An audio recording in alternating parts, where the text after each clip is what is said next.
Good evening, everyone. It being 6:10 on Monday, May 5th, 2025, we will begin our second of many budget hearings this year. We please stand for a pledge of allegiance and remain standing for a moment of silence. I pledge allegiance to the flag of the United States of America and to the republic for which it stands, one nation, under God, indivisible, with liberty and justice for all. Thank you. Please remain standing for a moment of silence for all those who serve in our military at home and abroad, and for their families. Thank you.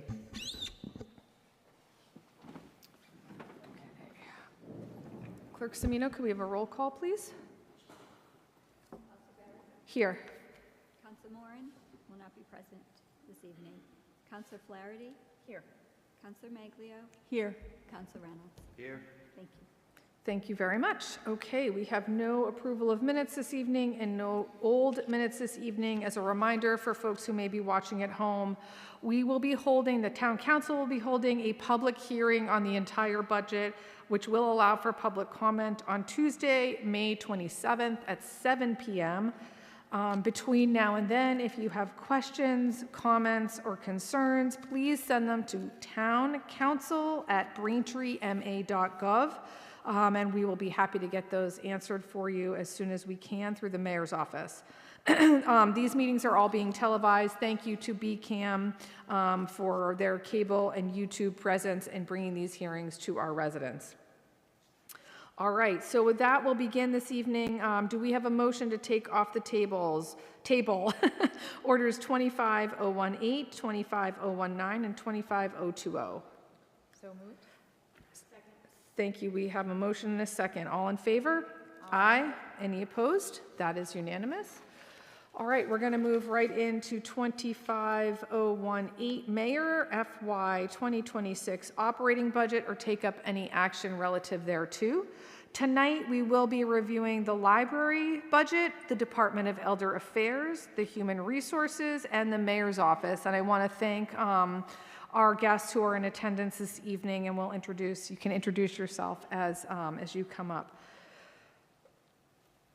Clerk Semino, do we need to open the other ones, or can we move into library? Okay, thank you for that. All right, so with that, why don't we start with the library? Director Stano, thank you so much for being here.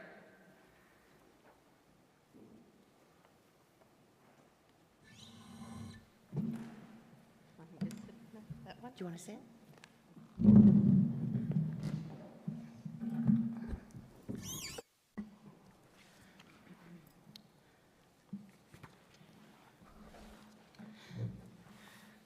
All right, we'll get started here. So good evening. On behalf of the trustees of the Thayer Public Library, I'm pleased to present this proposed FY26 budget and express my sincere gratitude for your unwavering support and commitment to the library. I am Terry Stano, the director of the Thayer Public Library, and here with me is Assistant Director Laurie Kavanaugh. I'd like to take a moment to discuss the library that you so generously support and fund every year. The FY26 budget aligns with the minimum standards required for certification in the State Aid to Public Libraries Award Program. This program, overseen by the Massachusetts Board of Library Commissioners, aims to enhance public library services, encourage municipal support, and promote resources and sharing among libraries. With a history spanning over 150 years, the Thayer Public Library has been a cornerstone of service, education, and community connections. Today, we still strive to support students, individuals, and families to continue to build upon the strong foundation developed 150 years ago by General Thayer and the residents. The 9 members, the Board of Library Trustees, elected for 4-year terms, a very active board who play a vital role in setting policies and providing guidance to enhance library services. Their dedication and support have been instrumental in driving our library projects forward, and I'd like to say a heartfelt thanks to them. Jeff Kuntz is with us tonight, and Ann Tolan wishes she could have been here, but she had a prior commitment this evening. The library's mission is to be an essential resource, supporting lifelong learning, providing quality services, and creating connections to community in an accessible and equitable environment for all. This year, the librarians and staff have dedicated significant efforts to achieve several goals outlined in our strategic plan and are included in the FY26 budget overview. Over this past year, the library had a 44% increase in program attendance. There was an increase in usage of our electronic resources by 52%. We celebrated the library's 150th anniversary with a series of diverse programs for all age groups. Library trustees partnered with Aaron Cohen Associates for a comprehensive space needs assessment to ensure future community needs are met efficiently. We installed additional exterior lighting, generously funded by the Library Friends Board. The lighting provides a welcoming and secure atmosphere for everyone who visits the library, especially at night. As we reflect on these achievements, we also look forward to FY26 to further expand programming, increase attendance, and continue to promote our collections and online learning platforms. And the trustees are prioritizing the library's space needs to meet the evolving needs of the community. However, as we navigate the upcoming year, we anticipate challenges, particularly regarding the impact to federal funding cuts that will have on the library. Recent cuts to the Institute of Museum and Library Science, IMLS, have already affected our resources and grants. With the IMLS cuts to our library was denied the $4,000 Explore grant that we received to enhance our English Conversation Circle program and increased material resources for our world language section. So we're waiting to see how these cuts will trickle down to our statewide database program, which MBLC states provides critical access to research databases that no community could afford to purchase on their own. The federal funds also help us support the statewide library ebook and audiobook program. With the recent reduction to the Institute of Museum and Library Services, many individuals have come out in support of their town libraries, and I'd like to share with you some of their comments that reflect the impacts that libraries have on their lives.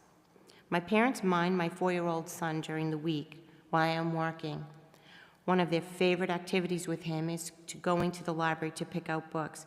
He loves it so much and would be heartbreaking to see their resources reduced for so many people who utilize it. Another one was, the library is important to my family. I'm a single mother with a son who also is in Head Start. The library is crucial to us. We often depend on the library for educational books, as well as books to borrow each week. These comments of support speak to the core of what the library provides.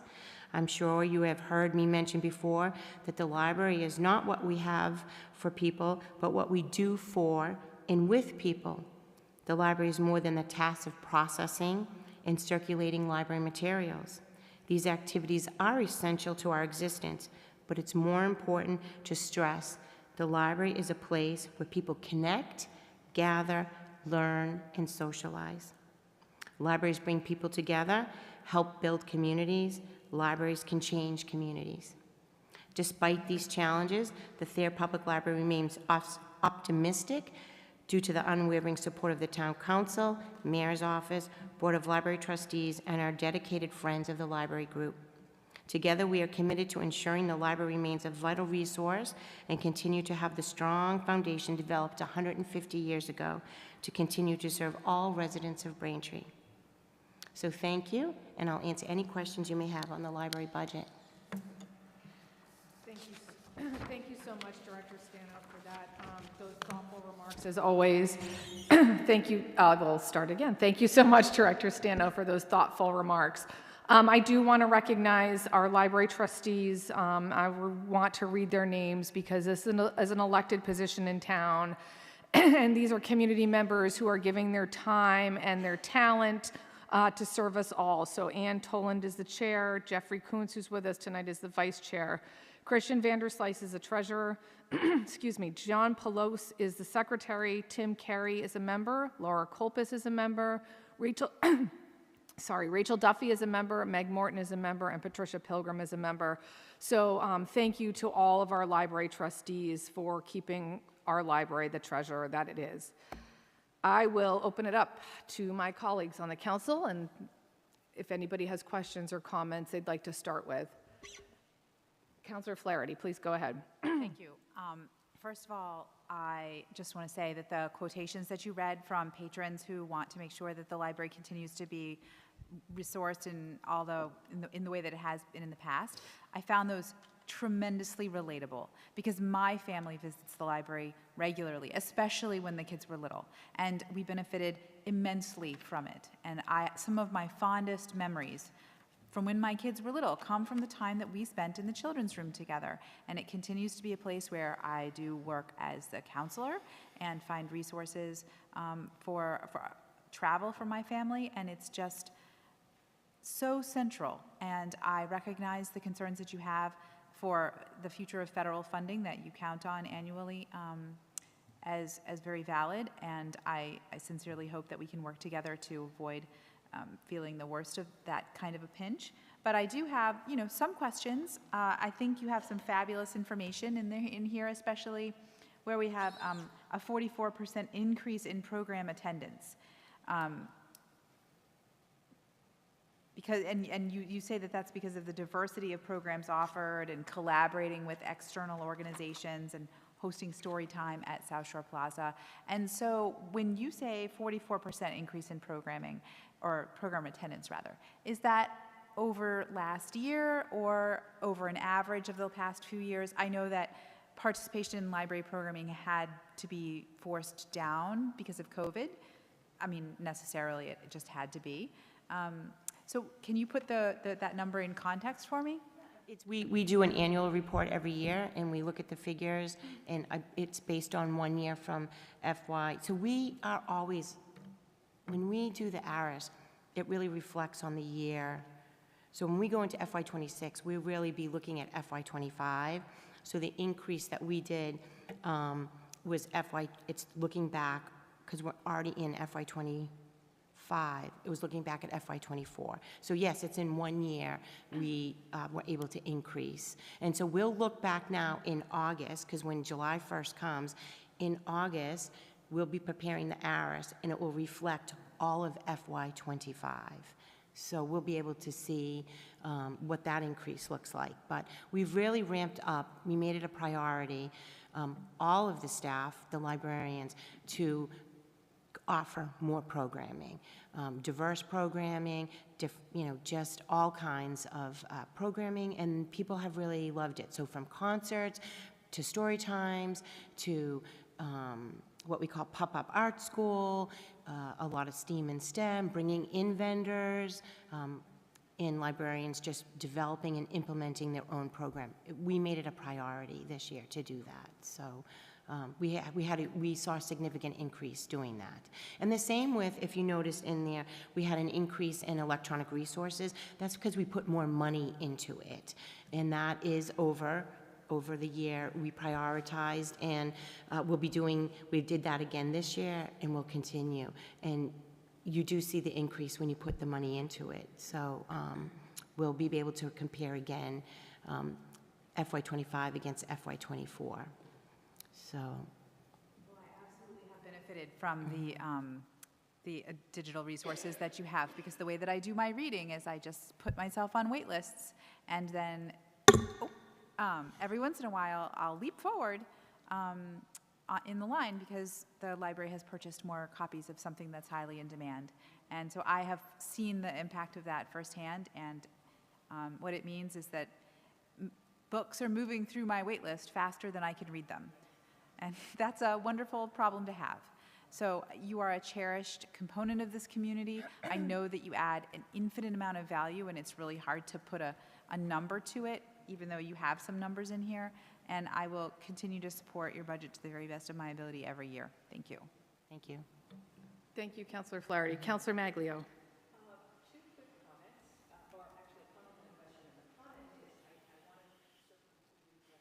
For a second and say, Liz, microphone. I'm so sorry. Okay. I had more time to go through this budget over the weekend, and it is even better than I thought it was. So I just want to note that seeing the org charts and the goals and the metric and the timing and all of that is an excellent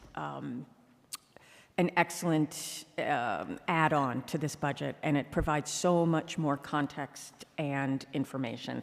And it allows our programs and our departments to really show the things that are truly happening and that are valuable. So I would absolutely echo all of Julia's comments, other than I did not have a child that I went to the children's room with, but I certainly do enjoy my meetings and my book apps and all of the special programming that you do. It's exciting to see what's happening in town and the kinds of things that are bringing people in to take advantage of that beautiful resource. My question is to circle back to the federal cuts that you mentioned. Where would we see those in your budget? And is it that that line item, you mentioned the 4K Explorers, and I don't know whether that's an amount or a name. NBLC is the state board, and they, so then there's federal money that trickles down in many ways. One of them is federal grants. So we apply to these LSAT grants or Explore grants, and when we receive them, the money trickles down from the federal to NBLC, and then we get them. So when the federal money was cut, our Explore grant, which was written particularly for English language learners, we were going to do translation, we were going to enhance our program, and we were going to buy materials to beef up that collection and curriculum. And we received the $4,000, and then when they cut all the staff at museum and library services, there was nobody there to trickle the money down to NBLC. So that's one way federal grants are gone. The other way, a lot of it is state regulated. So like our state aid is the Massachusetts general law. They're still going to be doing the ARIS, but staffing there could be affected. So if staffing is cut, then it's going to affect us. Or if state is cut and federal funding is cut, then when they do their budget, it could affect us. So right now, the impacts are our grant, and we're going to have to figure out, we're not going to cut our program. We're going to continue it. We're going to make it sustainable. We just have to figure it out. What you may see happen is some of the e-book and databases are definitely federally funded. So the online platforms, our learning platforms, some are supported by the Friends of the Library, some are supported, by NBLC, and it's through federal funds. Those could disappear. And then we pay a lot for our ebooks. We have we have materials budget. OCLN, which is our network, also has a budget.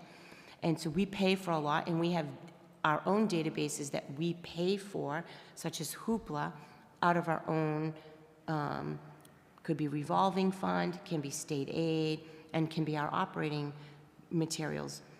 But it's also supported federally. So if they cut that money, then we're going to see the trickle-down effect, because we cannot afford everything that is purchased that we receive. Like, it enhances the money that it's federal, enhances the collection. It just buys more. So we may see it trickle down that way. Mm-hmm. And is it mostly the Department of Education, or it's the Department of Library Services? Yeah, so at the federal level, we have museum and institute, it's IMLS, so Institute of Museum and Library Services.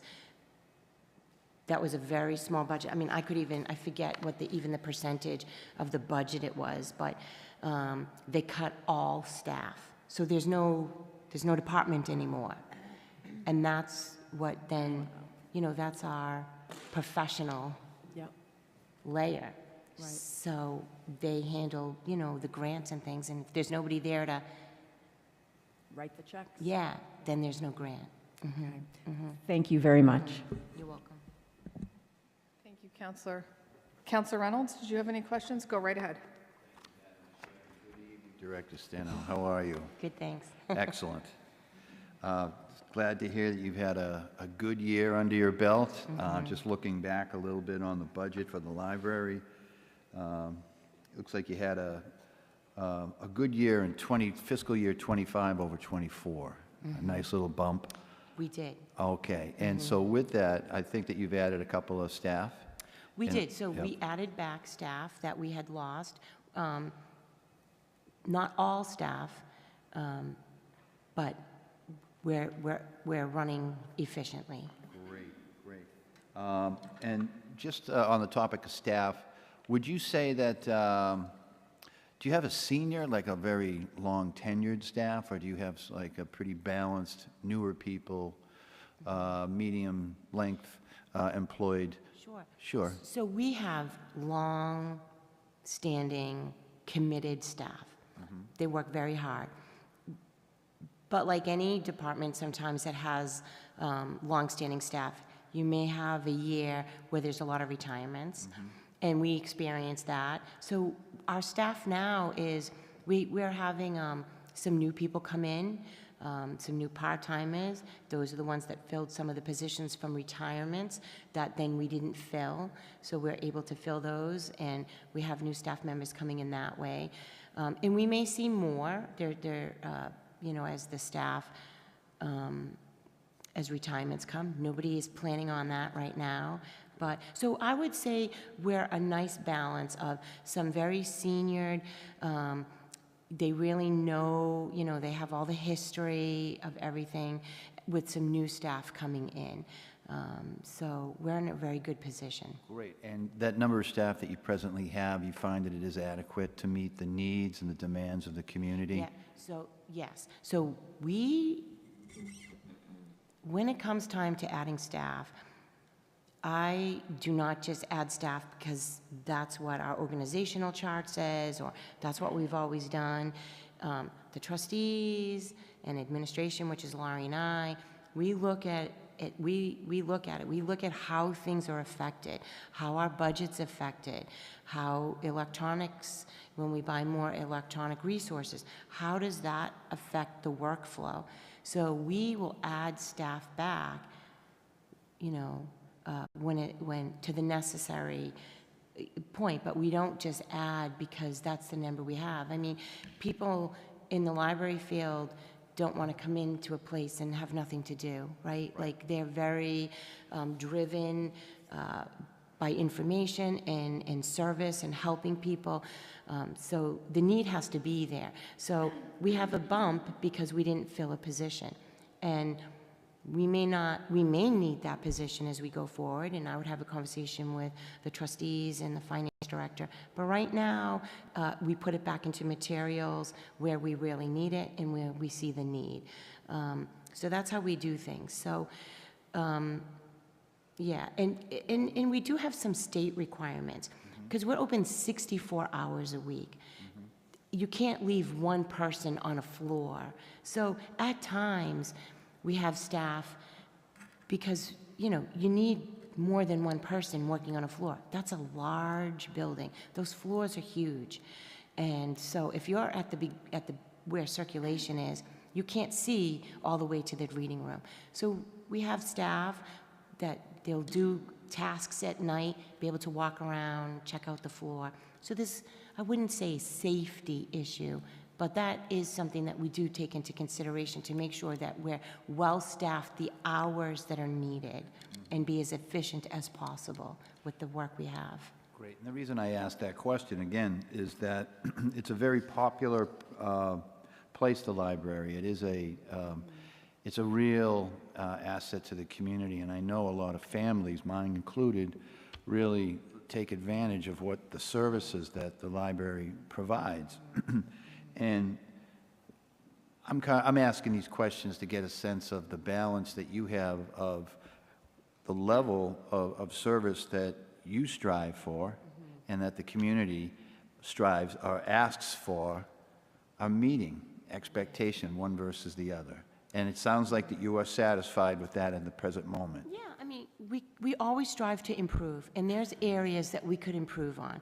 That's why the trustees did a space utilization plan. We have this huge building, but are we using it efficiently? What has changed? What needs have changed for the community? What do we need? You know, we struggle a little bit with how fast technology is growing and how expensive it is. So how do we handle that? How fast can we update our computers? New print release station, that has been a little bit of a challenge. E-books, it's very expensive, so you could buy a book for $25 and circulate it to, 200 people before it looks tattered and torn. With e-books, you could spend $100 on an e-book and circulate it to 10 people, and then it goes away. It's metered access. So our funding has changed, and that changes everything. So with this advent of, more reliance on technology, right? Do you find that that is providing you with cost savings opportunities, more of cost efficiency or budget efficiency uses, or is it asking more of a demand on you that you're going to have to keep an eye on the future, those costs?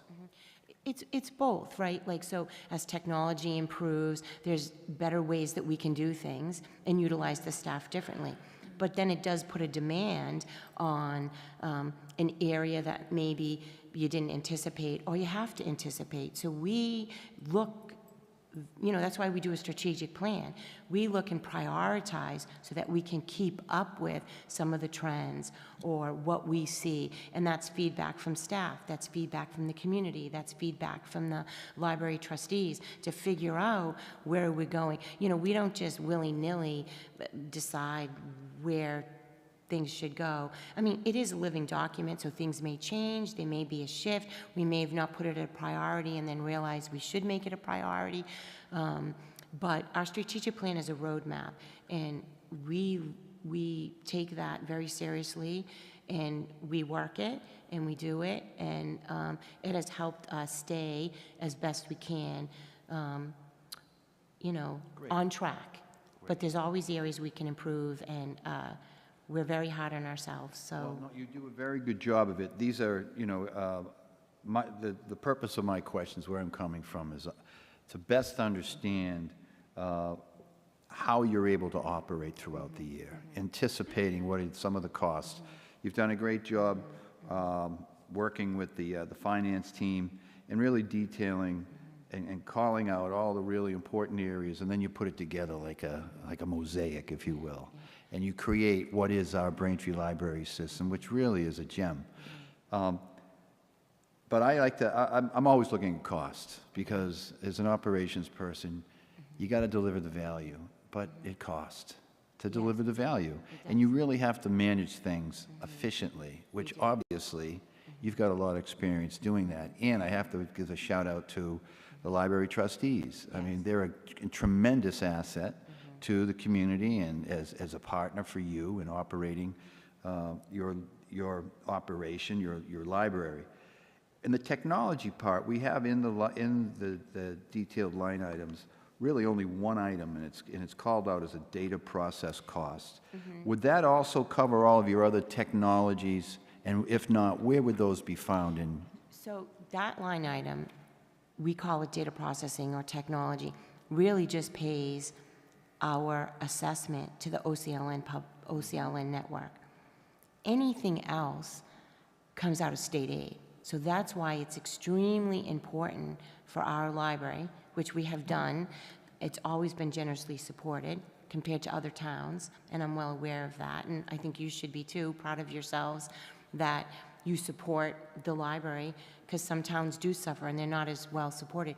But we then take the state aid that we receive, because we make the state aid by you funding our operating budget. and that's where we get anything extra. So I don't have a budget in here for all the, when we went up 44% in programs, obviously that's the talented staff we have that can implement, develop, and do all that, but it's also for bringing in a lot of vendors, puppet shows, concerts, 5-piece bands, all that, and that all comes out of state aid. It doesn't come out of the operating budget. It comes out of state aid. Any computers we buy is all state aid. Our budget, our operating budget, libraries are known for doing a lot with very little. We're very creative, we're very efficient. So our operating budget is very, very lean, but our state aid does help. And we use that very, we're even watching it this year. We're going to try to do everything we can, but with federal being uncertain, we are, as a group of librarians, we already discussed it we meet once a month. We have a department head meeting, and we discussed how should we look at state aid going into FY26, because we can't just, No, it's a very prudent way of approaching to what might be over the horizon for us. And I just want to wrap this up. Thank you for answering my questions on programming, on staffing.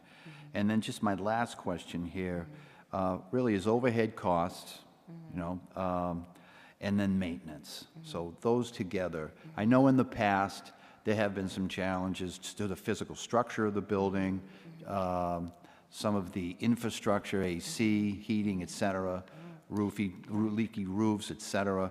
Do you have anything, and I know that we have a capital plan, right, that can address some of those items, but on an ongoing basis right now, is there anything that is of concern to you that you're keeping an eye on, or that the trustees are keeping an eye on? So, I should mention that the library uses the state aid, but we have the Friends Group who are generous, who work very hard at fundraising to be able to support the library. They're their own 501c, and we have the Board of Trustees.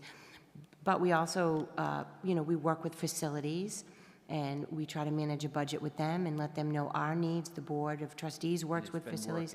Yeah, so far it has been. I mean, I've been very lucky. I have a very active board, and so they help me. They help me with some of the things that, like, if the HVAC system goes down, they help work through that. We work out a plan. It's very efficient. It's very thoughtful, and it's a group effort. Great, but no concerns at this particular point in time that there's something that's pending or might be a ticking time bomb. No ticking time bombs. Good. But many things that we could use funding sources for. Sure, absolutely. Good opportunity. Good. You took care of that opportunity. Madam Chair, that's all I have. Thank you very much, and thank you. Thank you, Councilor Reynolds, and I'll echo the sentiments of my colleagues. Terry, Director Stano, you and your staff do an unbelievable job. The library is for everyone. It is one of the only things that I can think of in this town, maybe in addition to the parks, that serves every single resident.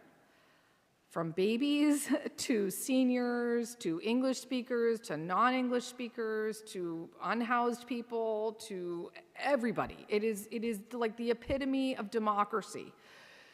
And I think it's really important for people to realize that our library funding to maintain our accreditation is based on a formula. We are $156, that's it, away from losing our accreditation. I want to hammer that home for people. It's great that we have no budget cuts this year. We're $156 above where we need to be to maintain the bare minimum of our library services. And I am worked up about this because the #1 goal stated by the mayor in her budget was to support educational excellence. And to me, this budget for our town library, which supports the educational excellence for every single person in our community, is insufficient, and a big disappointment. So I want to just ask people, what is the library worth to you? Is it worth 25 cents a day? Is it worth 15 cents a day? Because right now, the average resident is paying 11 cents a day for our library. I don't think that's enough. 11 cents a day.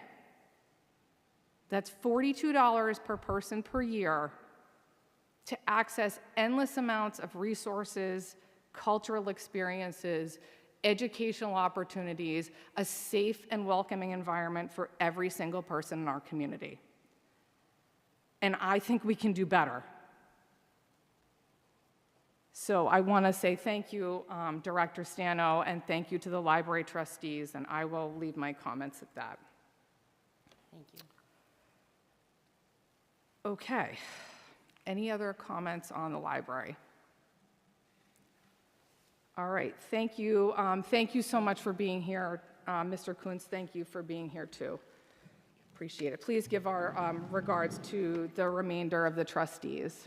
Thank you. Thank you so much. Oh, yes, I'm sorry. Hold on, Director. I'm sorry. What's that, Clerk Semino? Okay, thank you for that. Can you remind me how we need to run this motion? So go ahead and look at the revolving account. See the tab on your cheat sheets? Yes.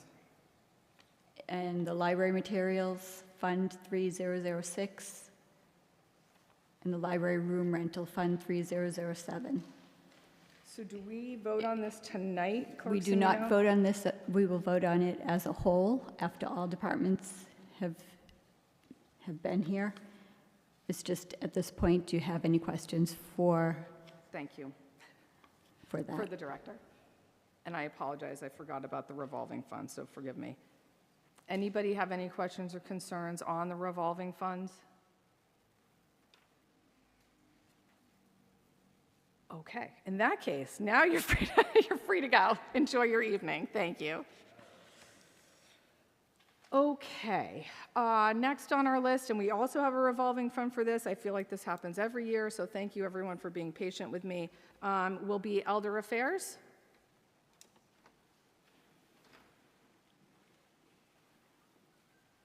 Thank you for being with us, Director Biswas. And welcome.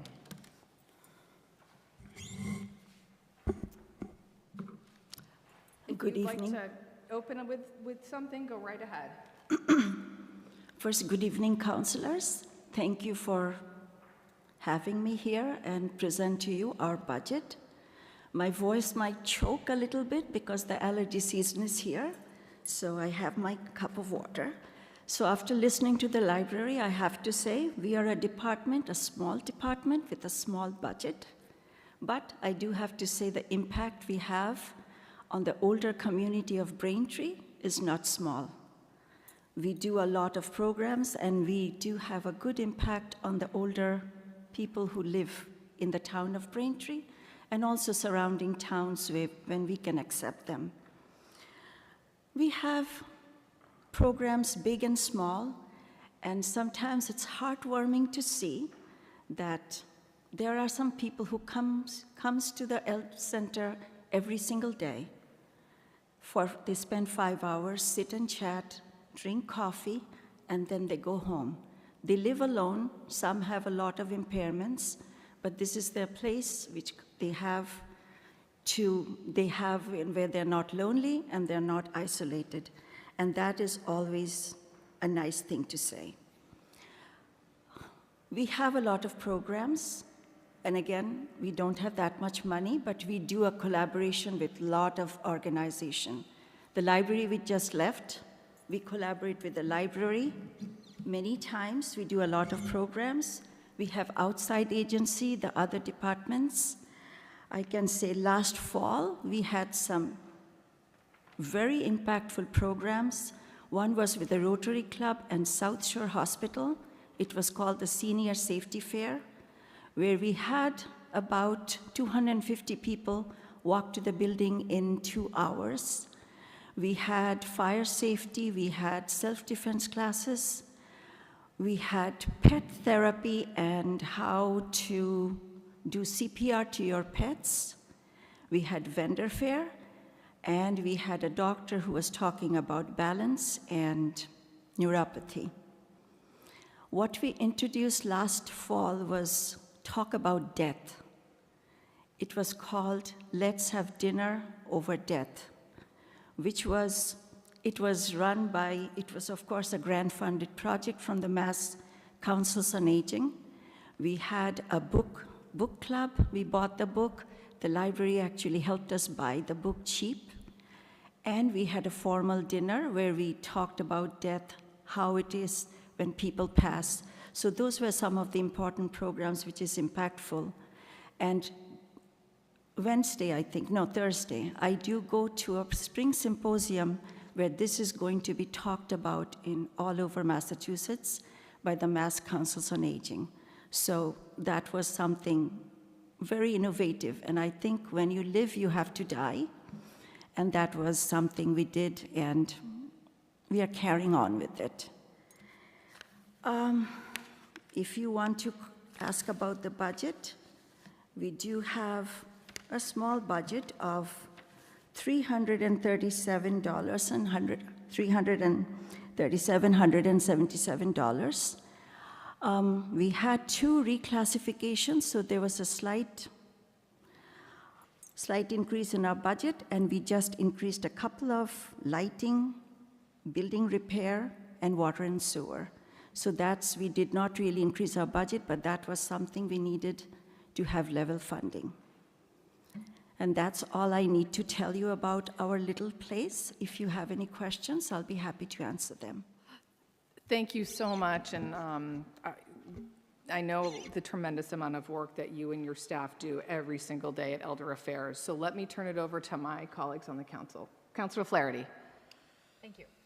So I looked at the budget this year and did a little, extra math. And you have the smallest budget of all, with the exception of the town council. Okay? So here are 9 people with a lot of work that we do, but your budget, in comparison to all the other departments, is by far the smallest. In fact, our cable television budget is nearly twice what you get. So then I was looking again at what you do every year with the tiny little shoestring budget that's allocated to your department. And what the math shows me is that the population that you serve are some of the most vulnerable people in town. You have 75 frail older adults who have averaged 12 services apiece. That was just to help them, in the cases where they were isolated or homebound, you provided 12 services to 75 people. That means that those 75 people counted on you 12 times for all kinds of things that they just fundamentally needed: food, company, information, all of the things that you do. And then you take just older adults who are not isolated and homebound and are just maybe social butterflies. You took 865 of those folks. They averaged 8 social occasions. That's 8 points of contact for 865 people to be knitted into the community to reduce the likelihood that they will become isolated, even if they do become homebound. So you are working with people who are in very difficult circumstances, and you are also working with people to prevent them from becoming faced with the same difficult circumstances. You are our community builders, and that's so important to recognize the value of, and so rarely recognized for its value.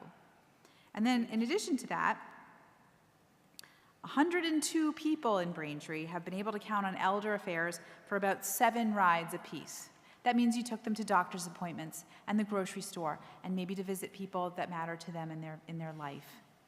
And that, too, is an essential service that you deserve great credit for. And the great sorrow that I feel is that if we were able to give you even more, and you could and you could produce results at that level for more people, like, we would be so much better off. And it's my great regret that we don't have more money to allocate to your department, but I want to congratulate you personally for the amazing accomplishments that you are able to make with what you have.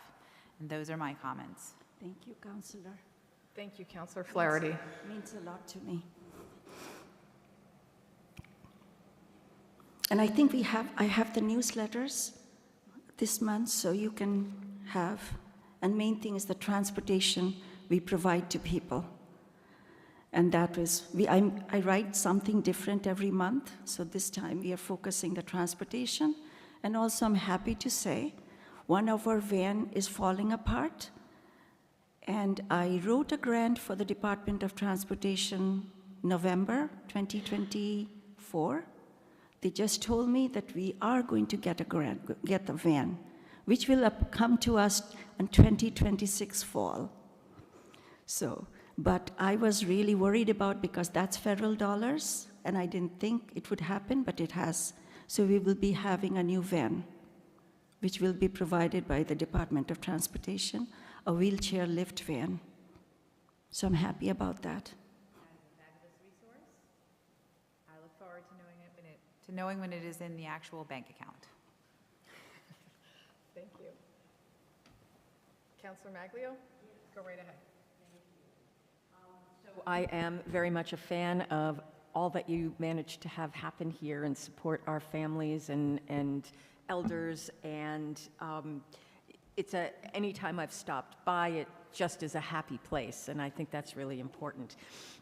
My question, and it's something that you could follow up later, but I am concerned about, there's two levels of impact, I think, when we're talking about federal cuts or cuts in our federal funds. One is the actual program cuts, but then also the cuts that people might see on their own health insurance and their Medicare or their Medicaid or their different kinds of emergency supports.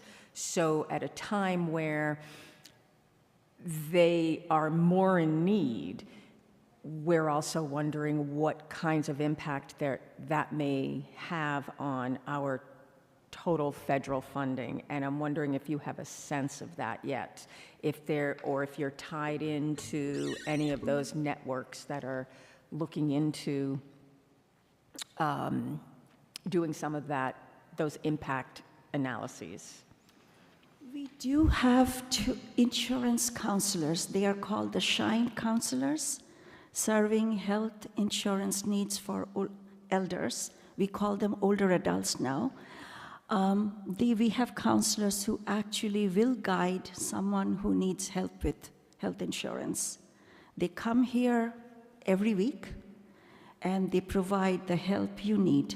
I am not sure what's going to happen in the future, but at this point, when someone get these calls, I'm turning 65, I'm going to enroll in Medicare, what should I be doing?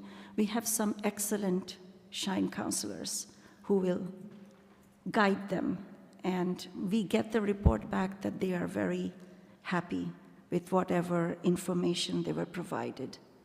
For Social Security also, from South Shore Elders, we have someone called a benefits counselor. So she actually will tell them how to, actually she'll provide a guidance, how to get Social Security or how to navigate through the process. Those information or the counseling they do is private, so I exactly don't know, but people seem to be happy. And we have a big resource. South Shore Elder Services has a lot of resources, and I take advantage of them. The other day I went to a meeting and I found that someone, I forget what exactly it was, I immediately took her card, and she said she's going to come to our place monthly to help the people. So we do have, that's how we actually not survive, but that's how we do it. We collaborate with a lot of organizations, and that's how it gets us going. Excellent. Thank you very much. Could I just ask quickly, what is the amount of the grant for the new van? The van, I think, is going to cost us about $120,000. 80,000 is paid by the Department of Transportation. 80%, sorry, not 80,000, 80%, which is a lot. And then we will figure out how to pay the 20%. That we have to decide how we are going to pay for it. And Mike, I will talk to you about that later. Well, congratulations on that. That's a big deal to It land is, that it was a kind big of- deal because it usually, because, you know, I've been doing this for so long, I can write grants pretty easily, but this takes at least a whole month because they ask you a lot of statistics, you have to do a lot of research. Yeah. But finally we got it, so I'm happy. Great. Congrats on that. Thank you. Thank you. Thank you, Counselor Maglio. Counselor Reynolds, did you have anything? Go right ahead. Madam Chair, and good evening, Shamila. Good evening. Good to see you. I haven't seen you in some time. That's true. You must be Thank doing a you. lot of good traveling.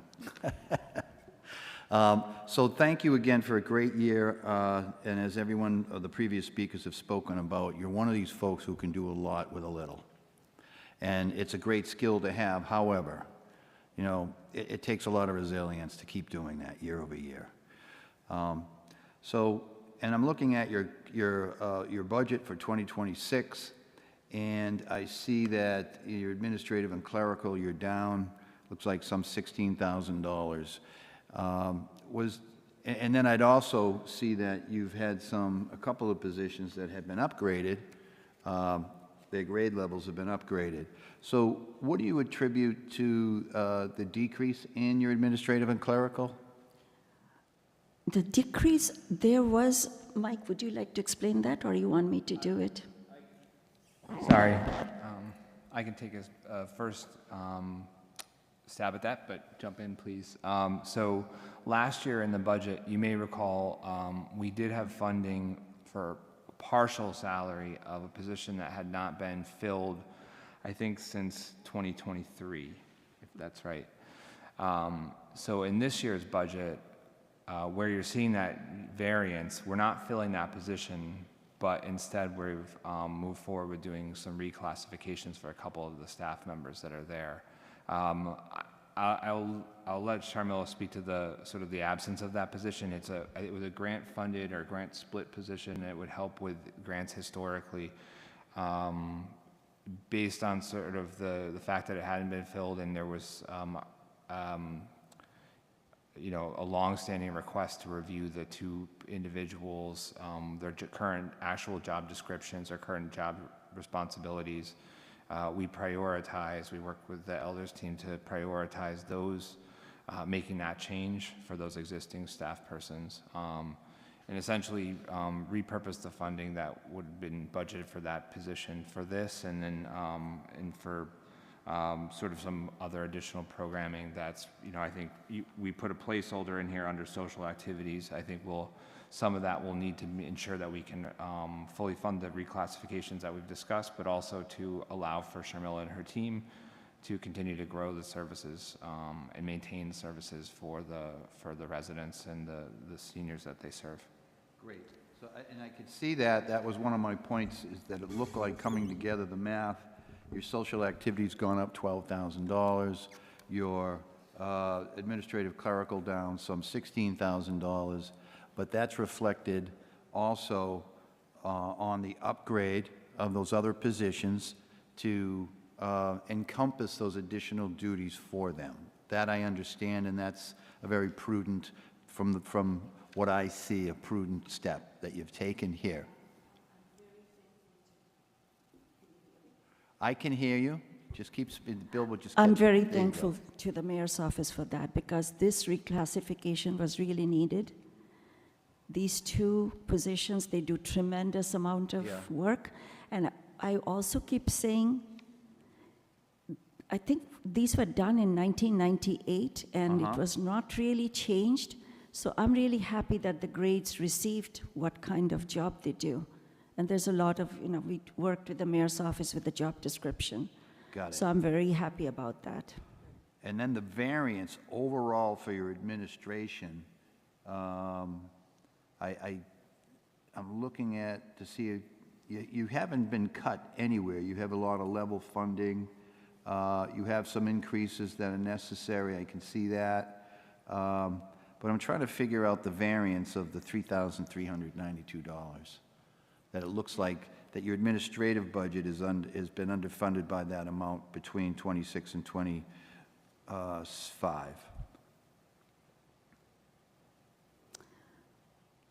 There has been a slight, as I said, there has been like a few increases in some of the line items.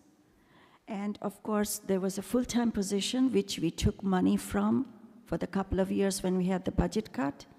So 337,000 is the one that is the final budget with all the changes in there. And the 12,000 you see, as Mike said, it's the placeholder.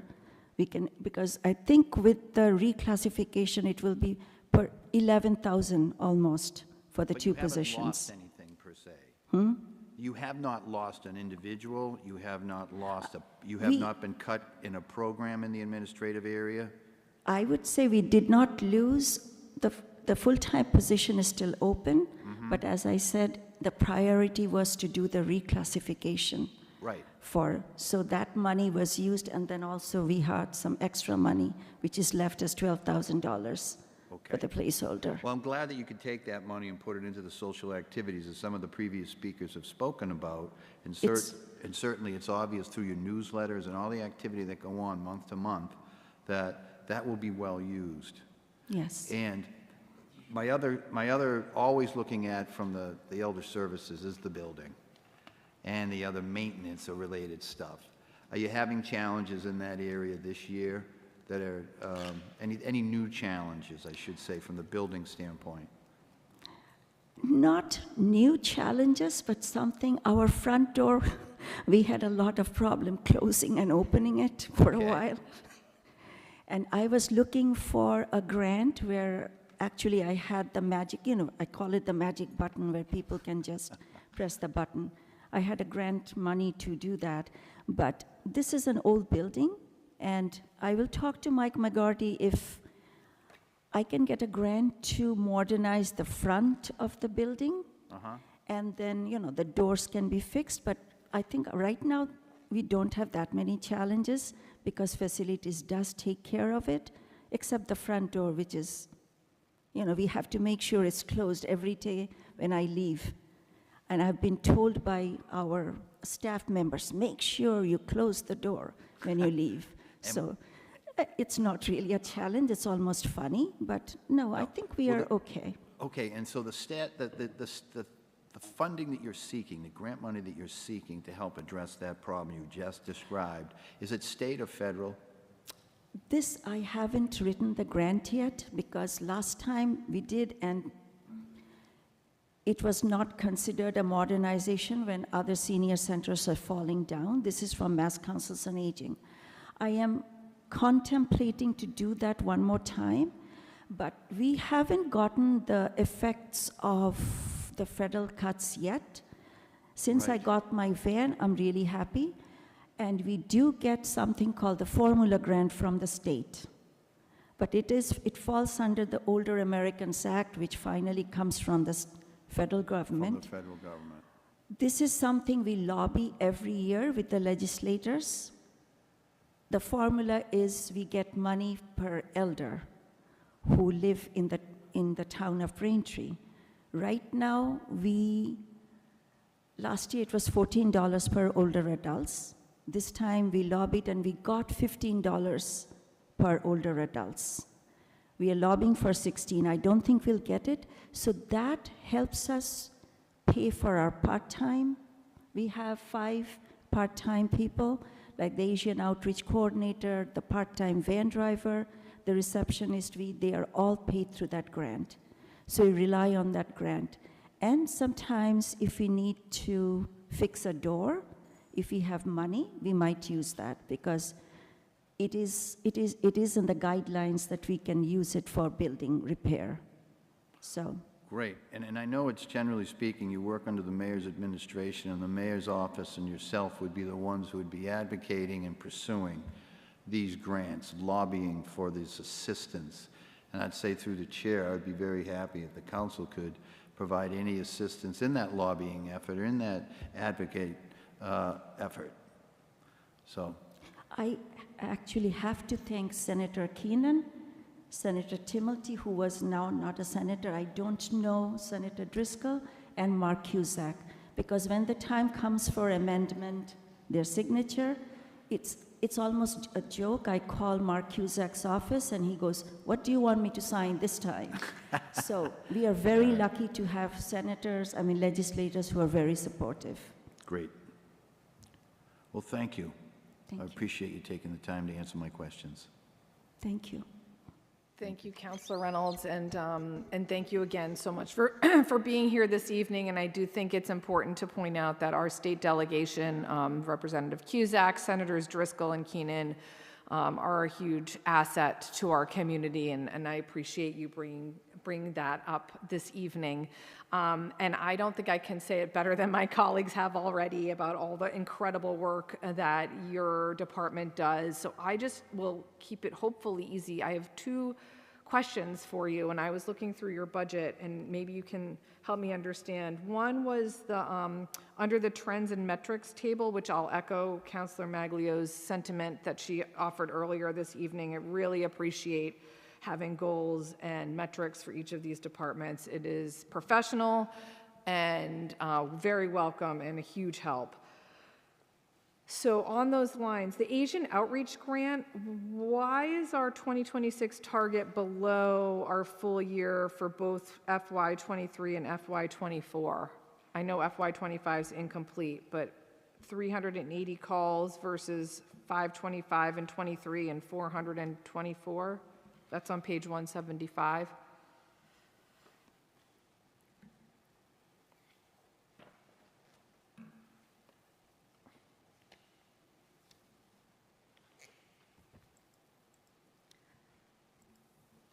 So your question is, how come they are on Why? the second quarter? Well, yeah, why, for FY 2026, it looks like that's the one metric I'm seeing where your target for the year is below our actuals for, at least for the two complete years we have, which is FY 23 and FY 24, and I'm curious why that's the case. You mean the 100 calls? No, the 380 calls, the target there. Your target for this coming fiscal year is 300 calls, visits, or gatherings as part of Asian Outreach. Mm-hmm. Why is that lower than it was in FY 2024? It was 400, and FY 2023 it was 525. I think because the target sometimes because obviously I don't understand the language. They have, when they call, it's Kim Chen, who's our coordinator, and she will get it. So she will get the calls, and she will let me know how many calls she made. So, Counselor, if you can give me a couple of days. No problem. She's on tomorrow, on Wednesday. I will definitely ask her. I'll be happy to because- send an email through the clerk of the council, and then you have it and don't have to remember. Okay. Not a problem. Thank you for that. And other than the door, which we just heard about, but following along from Councilor Reynolds' questions, I know the building is old. It's a repurposed school. And maybe tell me if this is a question rather for the facilities evening, but do we have a strategic plan for the Elder Affairs Department the way we do for the library and some of our other, in terms of like the physical stuff, the cars, the vans, the building, in addition to the programming that you do? Is that? Right now, I don't think so. My target was the extension you have seen to the big room that, we have most of the activities. Mm-hmm. That was my project for at least 7 years, to have that room. And that was opened on December 1st, 2017. I look at the room nowadays, we have exercise. It's kind of funny to see we have so many people for exercise. they don't stand like, they now have to stand horizontally instead of vertically to get more room. And I look at that and I always think, I think we need more room. But that has not been, because I have been very happy to get that, but my next thought would be to come up with some kind of ideas or projects to expand the center. But right now, as you mentioned, Counselor, I am happy with what we have, but I'll give you a small instance. We have a room where there's a pool table. There used to be 5 people. It has grown in numbers so much, they need 2 pool tables. We don't have space. So what we are going to do is we are going to strategize one pool table is on its way, of course donated, and we are going to strategize how we can move tables and chairs and have 2 pool tables in one room. So that's how we strategize, because if I say, oh, I need some more space, it's not going to happen right away. But that might be in the next few years, I will have to ask for more space. Not even few years, it's here. It's here now. And as I said, we've served 2 tiers of population of older adults, people in their 60s to 70s and then 75 onwards. So we have to satisfy their needs. Obviously, they are generation gap, so there's different needs. So sooner or later, that I will come up with that. Thank for you. More space. Thank you very much. All right. And we do have a revolving fund for this. We'll not forget this time around. So that is 3002 in the amount of $30,000. Is there any questions on the revolving fund for Elder Affairs? Okay. In that case, thank you so much. Oh, wait, go ahead, Clerk Semino. Yes, thank you. Affairs, we're going to look at Order 25025. Thank you. Okay. Do you need a copy? And this is why our clerk of the council is absolutely invaluable. Committee members, we do have a memo on our desks for 25025, mayor increase maximum household senior work-off program amount or take up any action relative thereto. So Director Esmond, are you prepared to speak on this evening? Okay.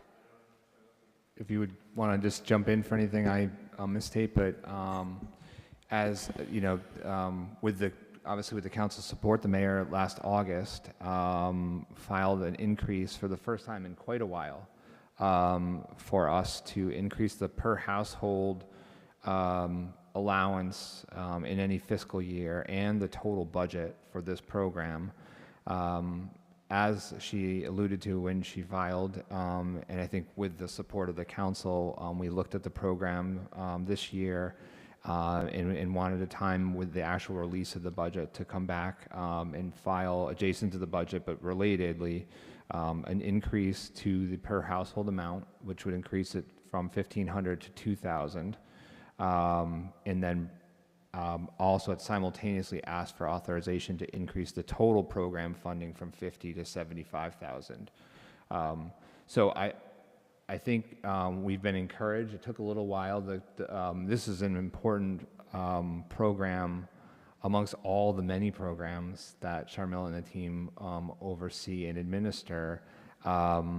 It takes a lot of work to find, process, deploy, and then follow up with the volunteers who work, across various town departments. Some we've even had folks in town hall, but at the schools, in elder affairs, and other programs. And this is just one of several of the town's programs to provide opportunities for relief for seniors who are willing to offer their time in exchange for property tax relief. And it was very well subscribed this year, and I think this is an attempt to move forward along one of the lanes of programming that we offer to try to increase and enhance the program in an affordable way. The funds for this program are paid for from the allowance for abatements, which essentially is our overlay, and a $25,000 increase. It's a substantial increase in this program, but it's an affordable increase, and it's I think coming behind the override that we did last year and a lot of the feedback the mayor and the council here from seniors in our community to find and continue to offer relief. We think this is one of an important step forward to continue to do that. I'll stop there and see, I don't know, Shamil, if there's anything else you want to offer about the program. I know we worked closely with Shamila and Michelle to continue, and Chris, to try to continue to streamline some of the application process so that it's not a big hurdle for seniors in the community to sign up for this program and take advantage of it. Hopefully we will grow the program further, but also increase the benefit for households that participate. Yeah, I do have to thank Chris Ships for making the application much, much simpler, because that was something people couldn't handle. And, for $1,500, they had to do the ethics test and everything, so thank you, Chris, for doing that. That's ridiculous. And it's a popular program. It's getting more popular. Thank you both for those explanations, and thank you, Director Ships, for helping to make it happen. Questions or comments from the committee members? Councilor Flaherty? Thank you. So this program has been very popular, and I'm so glad that we're able to expand it. I just want to kind of understand, how far we're going to get with this expansion. When you say that it was very well subscribed last year, would you say, did we reach our maximum? Now, do you want to? Yeah, we right now, after the 1,500, we have about 31 people enrolled in that program. And we serve different town departments. We have Elder Affairs, has a lot of them. Schools do. I think Marge Crispin has one. Christina in the Treasurer's Office has one. And Town Council used to have one person, but they haven't requested anything yet. Town Clerk's Office, I'm sorry, not Town Council. That was my mistake. So it is getting popular, and I was not in the meeting when the mayor did her address because I had something else I had to go to, but I'm also very pleased that it's going to be 2,000. And I think we'll have more people and their tax relief. And again, I have to mention Christina, the Treasurer's Office, is also very helpful with streamlining all the formalities. So we get a lot of help. Thank you. Anything else? So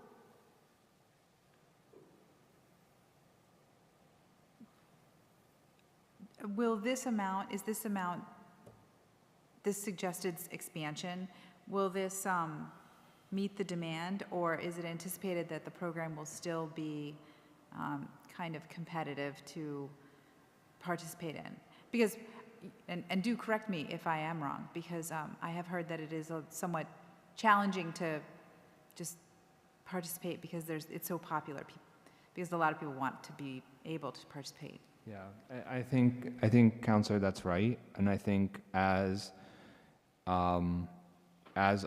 fiscal 25 unfolded, particularly after the tax recap and the actualized bills were issued, I think we saw some more pickup. I'm not sure if that's entirely related or it's just a matter of sort of just the general awareness.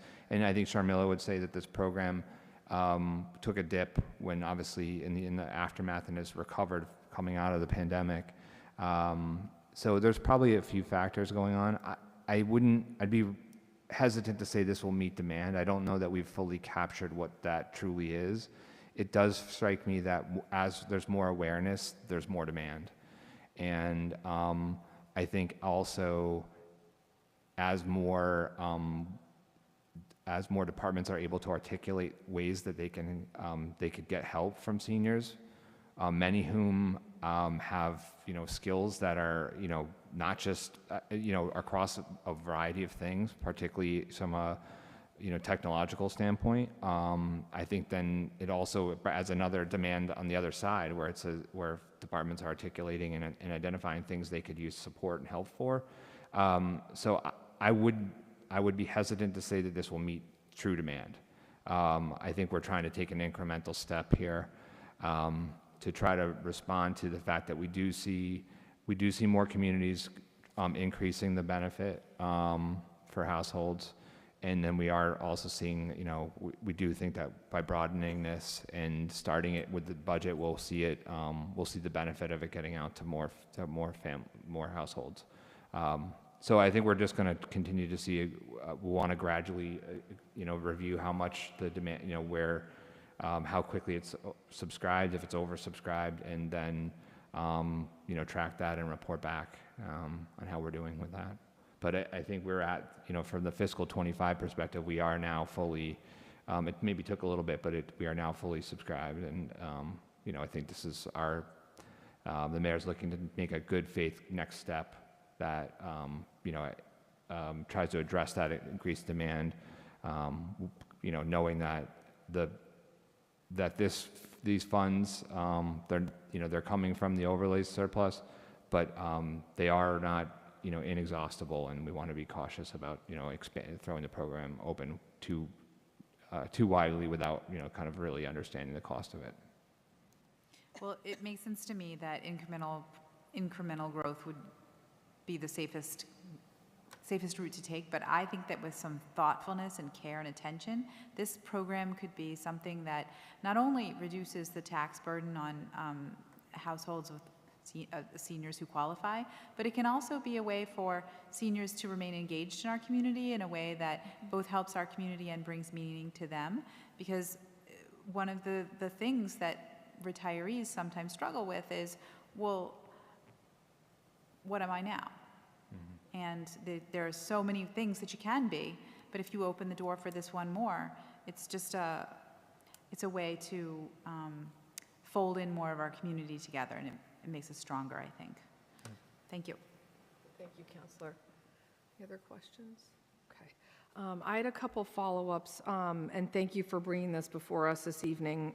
Can you remind me, is this a means-tested application process, or is it open to anybody? Is it just age-based? Right now, it's not mean tested. It's open to anyone who's retired. Is there a reason we're not means testing this? Is it administrative overhead? Obviously, it was not me this program was here before I started here.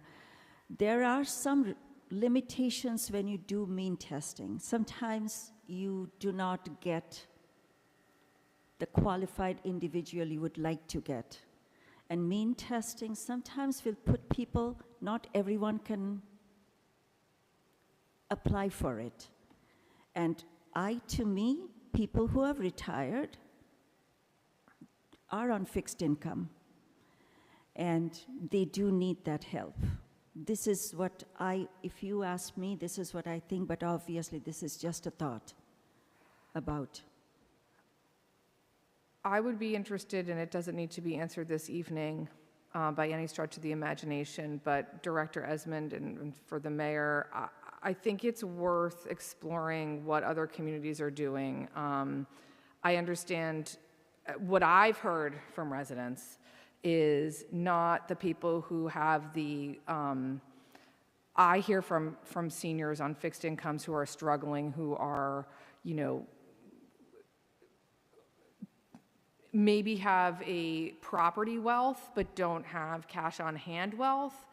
And I think it's important to be able to differentiate who we're reaching, right, with these important programs that really, in my opinion, drive to increase socioeconomic equity in our community. And oftentimes, not always, but oftentimes the people with means are the ones who know about the program. So I think it is, when we're thinking about expending taxpayer dollars on this extremely worthy program, I also think it's worthwhile to understand who's taking advantage of it covers our community, whether it's geographic, ethnicity, age, education level. Are we getting a representative sample of our community who are taking advantage of this program? If we're going to offer up taxpayer dollars for this, I think we need to make sure that we are representing at large our communities, because no matter what education level you attained, you have something to offer, and it should be open. In my opinion, we want to make sure that we're striving to reach all of our residents in a way that is representative of our community as a whole. So if this committee can get our answer to that as to whether there's a plan, if there's not a plan, why there is not a plan, that would be appreciated. Again, not for this evening, but I think after Q1, that would be really helpful. My second question, which I guess my first was more of a statement, but this is now a question. Was it considered by the mayor's office to keep the $1,500 but increase the program amount to 75? Because that way you could go from 31 people to 50 people versus 31 people to 37 people or households. So if we assume all the current people continue in the program next year, we're only going to be able to accommodate 6 more people. Right. So can you talk us through that rationale there? Right.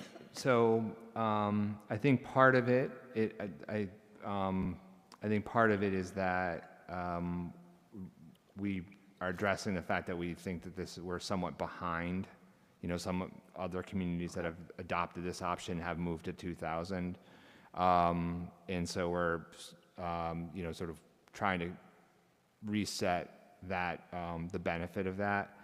At the same time, I think also we would expect that not every household will take advantage of that. I mean, it is a meaningful number of hours for a household. We're not means testing it currently. We're not capping it currently at a lower amount.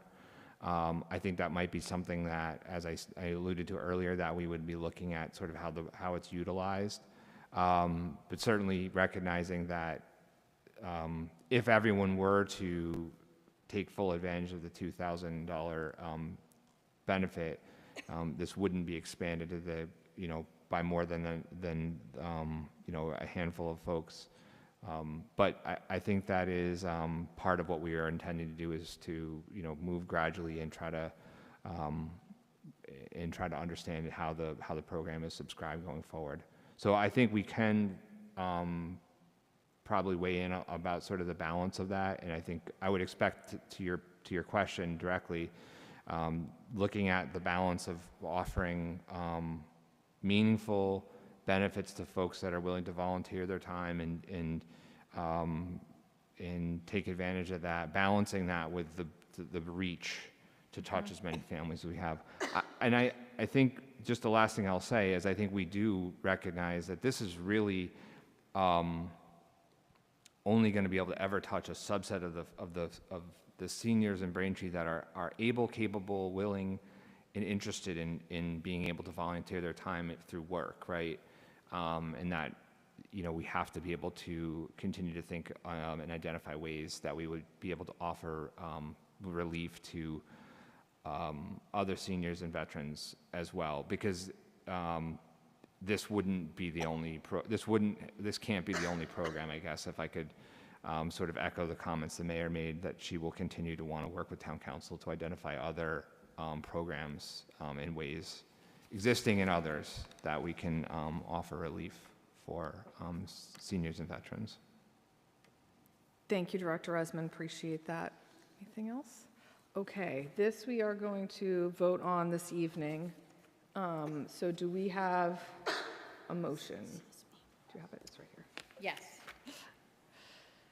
I would move that the Town of Braintree's Senior Work-Off Program, as authorized by Chapter 59, Section 5K of Massachusetts General Laws, shall increase the annual household cap for reduced tax obligations to $2,000 Further, that the amount of such reduced property tax obligations shall not exceed $75,000 in fiscal year 2026, and further, that abatements under the senior work-off program will be paid from the allowance for abatements and exemptions account. Second. Thank you, Councilors Flaherty and Maglio. All in favor? Aye. Any opposed? Okay, that is unanimous. Thank you very much. Thank you very much. All right, moving on to our next item this evening is now our Human Resources Department. Director Ships is with us this evening. Thank you so much for being here tonight. We appreciate that.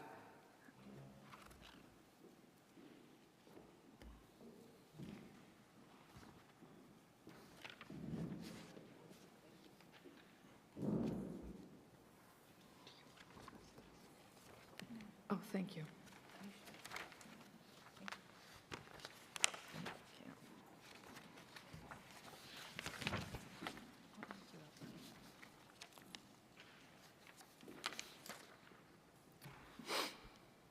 So I can probably start and probably hit some of the key highlights. We really didn't have much of a deck here, but just some items that we could, or some sort of at-a-glance items that we could touch on, and obviously Chris will help me with all the detail and questions.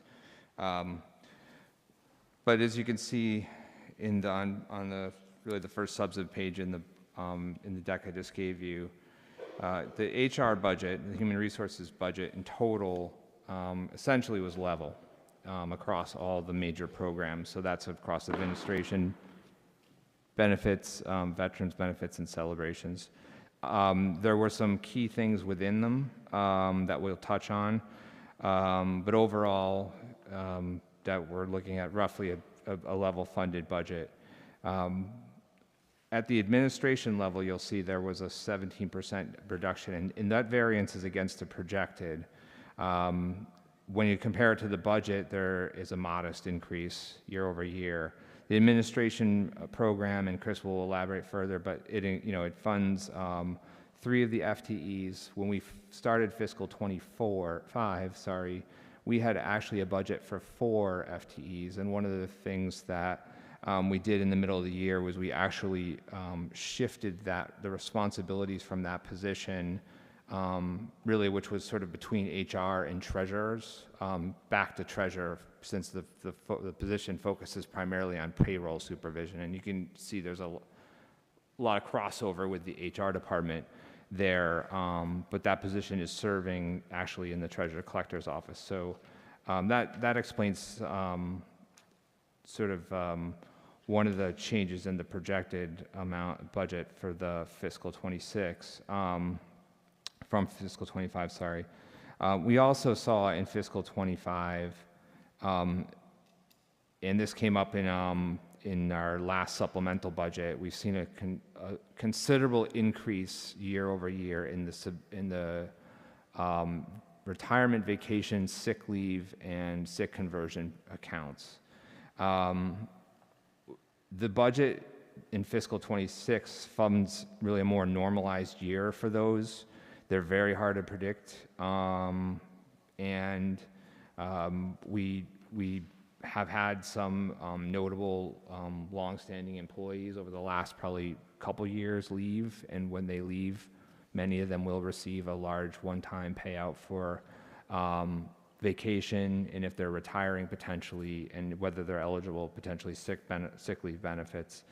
So those are factors that are hard to predict. A lot of times they're not known until we're within the year, but it's ones that we watch closely. We're going to close out fiscal 25 in the next couple months, and we'll continue to look at how those are doing for the remainder of this year, for the fiscal year we're in. On the employee benefits, and we have a slide that will talk about the big pieces of that. That's 95% of the budget in HR, and there's really, within that, it's really your pension and your healthcare appropriations that make up the bulk of that amount. So those are always a big focus point of ours. Their level, for the most part, well, the growth year over year was about 1%. A lot of that has to do with 2 things we did related to pensions and healthcare, and I can jump in on those in in the next slide in greater degree. But really efforts to try to address and smooth out the long-term spending obligations that will grow for both of those in the town's budget. Veterans benefits, you'll see here, year over year, we're projecting growth of 34,000, but that's down from the fiscal 25 budget. I really want to stress that is not a cut. That is one is in fiscal 25. When you look at the line item detail, we had a substantially larger number than what we're proposing right now for the veterans benefits. That's based on projected costs. And should they be higher, we would certainly react. But we are seeing that those benefits of spending right now is trending, substantially below, what we had, and to a degree that we think we're able to budget for a lower amount at this moment. And that's sort of one of the key drivers. We are still funding 1.5 FTE, including the VSO. That position is, I'll ask Chris to probably elaborate on it, but remains open. And then finally, the celebrations program, relatively small amount of money. It's level funded in fiscal 26 from its fiscal 25 budget. I will probably ask Chris to take it over, but I would probably just want to turn to the next page and just emphasize a couple pieces here in the slide for both the pensions and healthcare. So on pensions, if you'll remember, in fiscal 25, we worked with we worked with the Braintree retirement system to level fund the general fund portion of the budget to the fiscal 24 level. And that's where, if you look at that, that brief visualization right there, 24 and 25 are essentially equal. In 26, we would have seen a substantial ramp up in the pension costs, but for the fact we went back to the retirement system, and we talked about this a bit during the budget development phase, we went back and asked them for an extension of the pension schedule. So by virtue of us moving the schedule out, this is to be fully funded by a year from 23 to 24. It allows that when they reset every 2 years their valuation and associated funding schedule, it allows that essentially that ramp up to be not level, but increasing at a slower rate. So the annual funding increases are now set at 7.1%. This is a meaningful number, and to grow at 7.1% when we just talked last week, right, about revenue growing at like 3% means that this falls well outside of and above the sort of the baseline revenue growth. So the pensions is going to remain a big focus point, especially as we ramp up and start paying larger and larger sums to pay down and address that long-term liability to get to 100% funded by fiscal 34, I'm sorry. So we were, by getting it to shift that 1 year, able to accomplish a substantial amount of savings and avoid that big ramp up in our budget. And also, again, smooth those increases out. So right now, that funding schedule is set for every 2 years they do evaluation. So we have we know what the funding will be not only for 26, but for 27. And the mayor's fiscal projections that were presented last week are in accordance with what's projected here. You can see those increases. On healthcare, so I think the members of the committee are well aware that we essentially the town operates its healthcare programs and for active and retired employees through the Health Insurance Trust Fund, or our medical trust. So the town appropriates funding into that trust. That trust also receives contributions from employees and retirees, as well as from the enterprise funds. So that's water, sewer primarily, and BELD. It also receives rebates and stop loss. We are insured for what essentially large claimants. We receive a portion back from them. So we essentially receive all the sources of the medical insurance program into that trust, and then we spend from that trust. We pay all the claims, we pay the administrative costs out of that trust as well.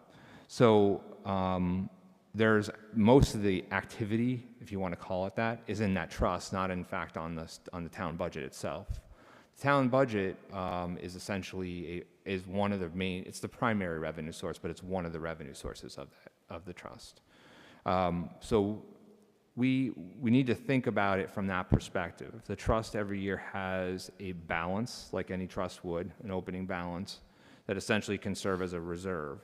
And what we're looking to do is reset the reserve policy for that trust as a way to set the long-term projections of the trust as far as what are the revenues that need to come in to ensure that the resources are there to meet the expenses we're projecting to go out, and then be able to end the year with some safe amount of reserve balance that we think will set us off at a good pace, because there is high variability.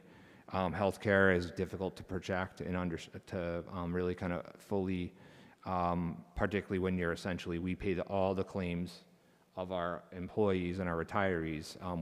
We're not essentially paying like you would if you were essentially we take the risk of the claims. Essentially, if the claim activity is higher than we thought, then the trust is going to have to absorb those costs. What we did in the mayor's budget for fiscal 26 is we reset that projection, and we're looking to have a target reserve balance of 20 to 25%. Right now in fiscal 20, as I noted in fiscal 25, we started the year with 54% of the projected net expenses. So we're well above that target. At the same time, we want to make sure, again, that we're setting a target in place that we can maintain. So if we are able to lower the appropriation in fiscal 26 and extend that lower to 27, 28, 29, we need to continue to revisit that projection and make sure that we are meeting that reserve requirement. The town does have strong reserves. We want to continue to maintain them for this fund, but we are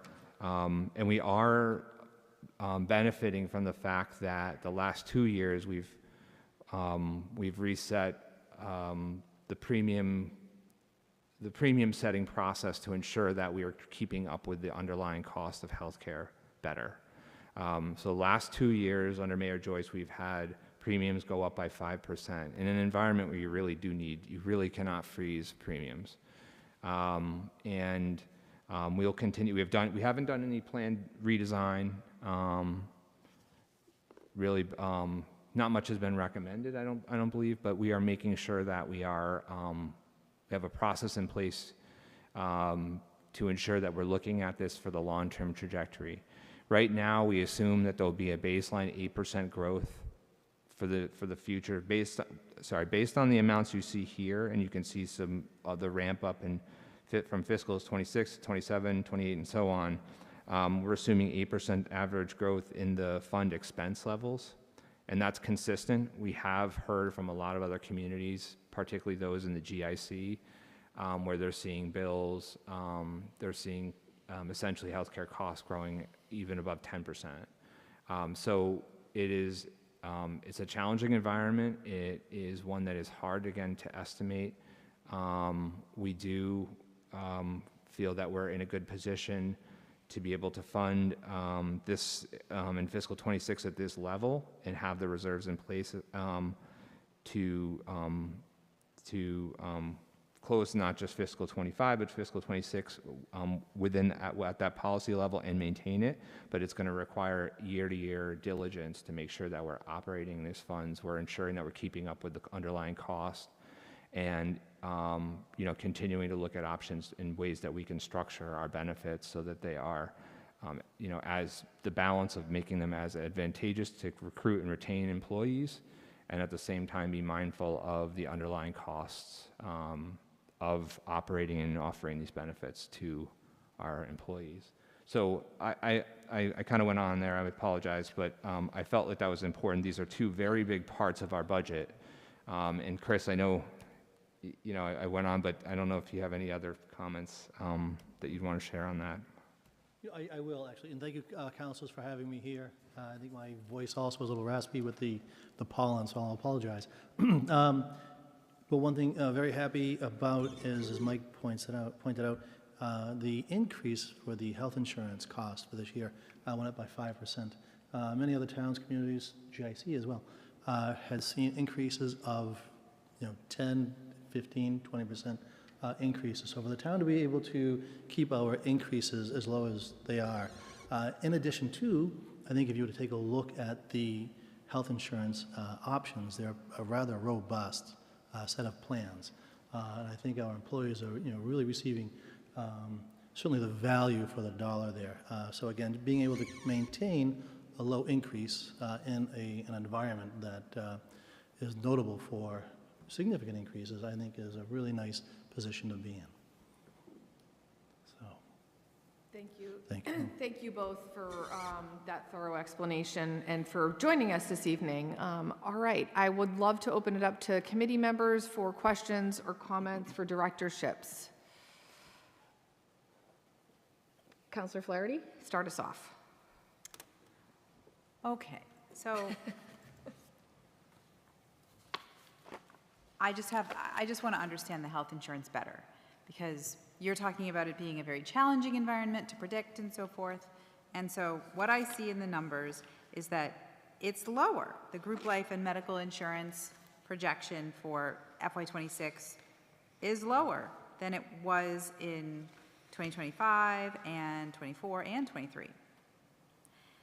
And so I just want you to revisit that and so that I can understand, because generally I know that, well, health insurance is, first of all, critical. We have to be able to cover it. It is one of the largest components of the budget.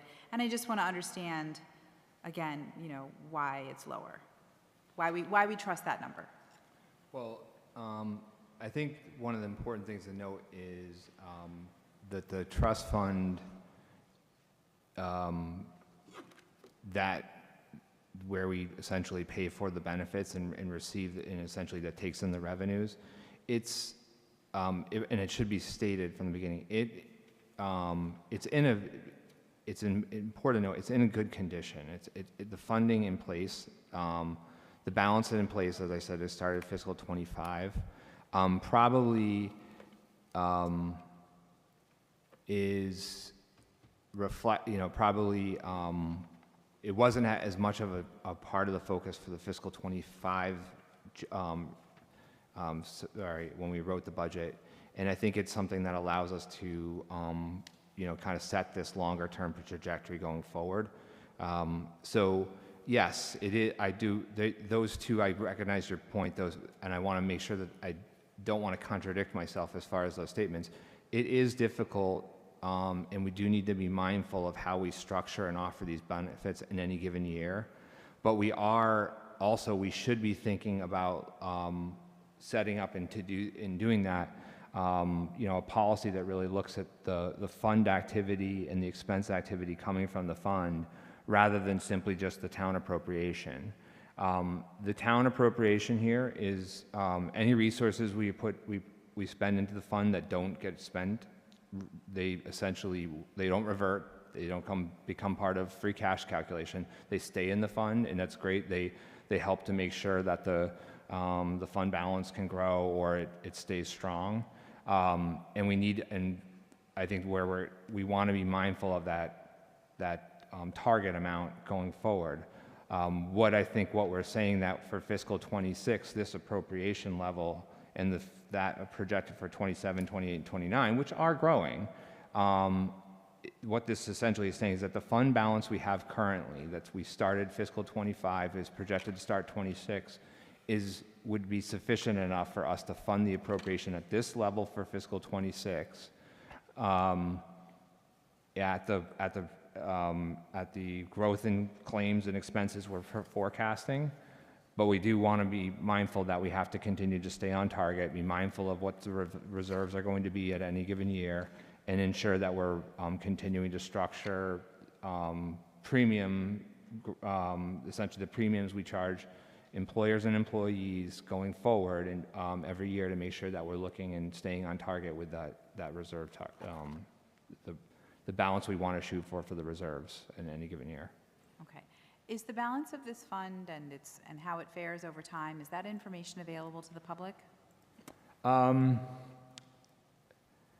That is a good question. I'm trying to think if I have it in, it's in our budget for under finance potentially. We do have forecasts for our other major reserves like stabilization, free cash, for example, but I don't know that we have it in forecasted for in the budget for that fund. But we can put something together for you for sure. Okay, so I think what I'm doing is compensating for my own understanding of how this gets paid for. It seems to me like we put a certain amount of money into our general fund budget to cover medical insurance, and then we count on the trust fund to cover the balance if it is not sufficient? Correct. Got it. Thank you. I should say, though, I'm sorry, Councilor, but one other thing to note is in our annual bond offering documents and our continuing disclosure, as well as our annual comprehensive financial reporting, we do also report on that. So those are important financial reports that are published on our website and made available to the public. That said, I think we can try to find a way to also find them put probably in a little bit less dense and a less financially detailed document where we're more just sort of specifically for that. So I'll take back that we should put something together for that. Thank you. That is all. Thank you very much, Councilor Flaherty. Councilors Maglio or Reynolds, do you have questions you'd like to start with? Councilor Maglio, go right ahead. Thank you. I had a couple of questions, but they've actually been answered by in the information that has been shared with us. So I will say that I am curious about the upcoming negotiations that are going to be taking place. It's not really a topic to talk about tonight necessarily, but it's something that's very much on our minds, and I would welcome the opportunity to learn a little bit more about that at a time that we weren't so focused on the budget. And also overall, the fact that it seems like it's a smooth running ship, and I appreciate all of the updates that we get and the attempts to provide as much information as possible to employees. We get the employee emails and about various kinds of open enrollment periods and all kinds of things like that. So thank you very much to you and your team for being as employee-facing as you can be. Thank you. Thank you. I admit, I'd be remiss not to thank my team, Kathy Porter and Angela Trulson, for their dedication, commitment, and hard work, because they're the backbone of the office. So thank you. Thank you, Councilor Maglio. Councilor Reynolds? So, good to see you, Chris. Good to see you, Councilor Reynolds. Thank you. All right. So, my questions, I don't have any really questions in the personnel, HR area, other than I wanted to talk, I have a few things to ask about the veterans benefits, the VSO position, et cetera. You know, I know Mike Esmond had talked a little earlier. He made reference to two topics I wanted to talk to. First one was about the benefits. So I know there was a comment made that the benefits look like they've actually gone down. Just to be clear, those benefits actually represent, and please correct me if I'm wrong, primarily the Chapter 115, Yes, right? that's correct. And I'm trying to think, the towns, the municipalities get reimbursed a certain amount, just a certain percentage. Yep. Okay? And I wanted to get clarity on Mr. Edmonds' question or comment earlier about those amounts, benefits going down. And I think it's attributed to the number of veterans requesting, right, has actually dropped.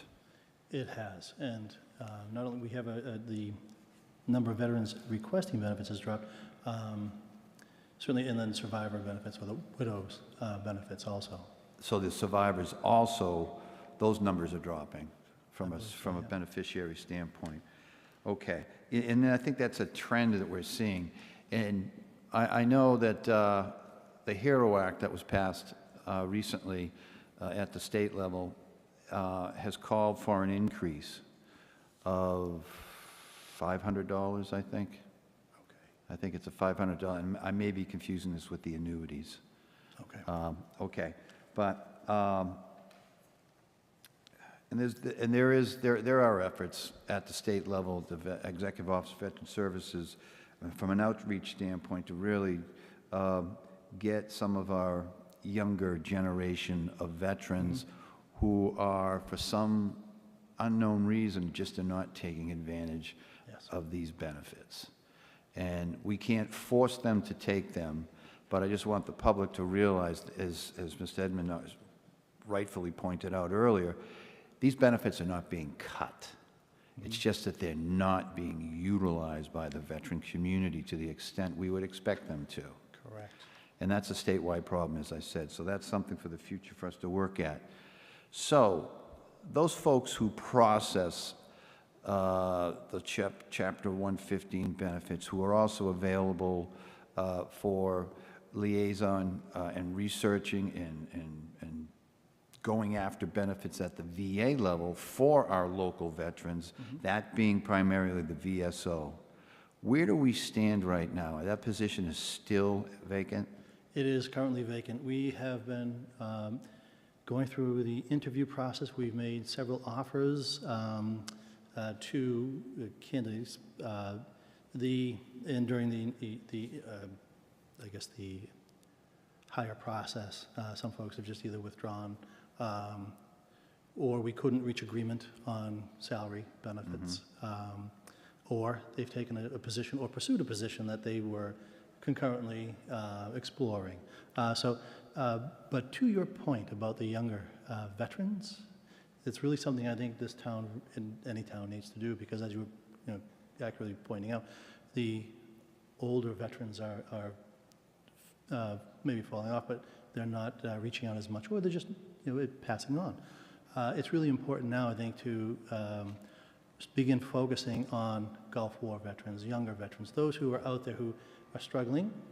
Maybe they're, again, as many veterans are, proud, and maybe just unaware of the benefits that are available, and maybe not wanting to be a burden to a community, but having a VSO who is going to be very aggressive, I would say, or at least very proactive in reaching out to the community at all levels, from, again, our younger veterans to our older veterans. And one more time, if you don't mind, I'd like to acknowledge our administrative assistant, who is retired Navy quartermaster, Paul Marshall, who has stepped in and in the interim has been really doing a phenomenal job keeping the department going. And so with some challenges and some shortcomings that we've experienced, I'm pretty impressed at the quality of what people have been able to do. Okay. Thank you. I appreciate that and those kind words as well for our veteran community and for those who pick up the mantle to serve. Fellow veterans helping other veterans helping fellow veterans. So I saw that was also a position that had been increased in grade level as well. And was that increase, was that something that was just recent, or had that been during the entire process of Just recently. Just recently, great. And is that job posted? It is. Let me confirm that, because I want to make sure. I was on vacation last week, and if it was going to be posted or updated, it was going to All happen. right, if you could just maybe drop me a line through the Absolutely. through the clerk on that. All right, thank you. Another thing that Mr. Esmond spoke about, Director Esmond spoke about, was tax discounts. He made a reference during the conversation of senior tax payment incentives, so assistance incentives, that he threw in also a reference to our veterans. And there are some programs out there right now in the state that they're offering in terms of discounts for property tax for our veteran communities. There's also one for the automobile excise tax. And I'm pretty certain, and Mike, you might know this, maybe not, this, with all the other stuff that you're doing. It's my understanding that the town could waive a automobile tax excise for a veteran, qualified veteran, and that the state would pick up the cost and reimburse that to the town. That's my understanding too, Counselor. Okay, I would be interested to work with the mayor's office on that and seeing if there's something we can get off the ground and put in place here in Braintree for our veterans as well. And then lastly would be the Foster Veterans Center. And would you have, I would take it, I'm not quite sure the status of that building, its maintenance needs, its operating costs versus the utilization of the building, all of these things. I want to see a robust veterans center, but would that be a better question asked for our facilities team? For the maintenance cost, yes. And for developing a robust veteran service center, I know with the buildings and infrastructure in town, sort of in maybe some transition. That's part of the mix? I'm sorry? That's part of the mix of consideration? I would think that so. Particular building? Yes, yeah. Okay. And I think with the a veteran service agent coming on board would be a key voice in sort of, leading us or shepherding us through, the direction we want to go in with the type of building, the number of rooms, and really how to set up a well, positioned veteran service center. Great. And I know it's always an opportunity to look for cost-saving measures for the town in that particular area. And I know that we've had a program in the past that where we were able to lease out a piece, a kitchen out of the 74 Pond Street. Okay, and that monies has helped go towards paying the overhead costs of the building itself, as well as some in-kind services. If this facility at Forster School was going to continue to be in operations or plans for it, I think there may be another great opportunity for the town to be able to utilize some rental fees, realize some rental fees out of that property there as well. Ideas that I like to throw out there, anything that we can do to find, and I know that this falls on interested ears when it comes to Mike, that if we can get revenues that will come in, the positive side versus always on the cost side, then let's take a look at it and see. And if it brings value, well, I would think it brings a greater value than what the space, giving up that space and renting it out would be. So it's just a conversation piece on that. So I'd look forward to a follow-up email from you, Chris. That would be great. I'll look up some other information in terms of monies that are out there. I know that there's some concerns right now about the state's budgeting for 2026 right now. Sure. Right? Sure. We also had some money, and Mike, I don't know if you got my email today? I did, Counselor, yeah. So we can have a conversation to talk about some of the veteran memorials, things of that nature that the mayor has shown a keen interest in the past. So I'd be looking forward to that. Wonderful. Thank you. Thank you, Counselor. Madam Chair. Thank you, Councilor Reynolds. Okay. I had a couple, thank you, because many of my questions have been answered, so thank you, and thank you to my colleagues on the council. I do want to acknowledge that one of the questions I had sent up last week was regarding reclassifications. That information just came down to us at 5:30 tonight, so I would like to reserve the potential opportunity to bring you back on that directorships after this committee has had more time to digest that information. If you're amenable to that, if we can't get the answers through Director Esmond. Absolutely. I definitely want to make sure that that is addressed, but I also want to make sure I have time to review it in a thorough fashion. So, Sure, no, absolutely. thank you for that. Apologies for not getting it, sooner. Appreciate it. Nope, understand. No, everything's going fast right now, so that's why we budget time in at the end. My primary question here, and understanding there's a level of deference to the process that I want to be mindful of.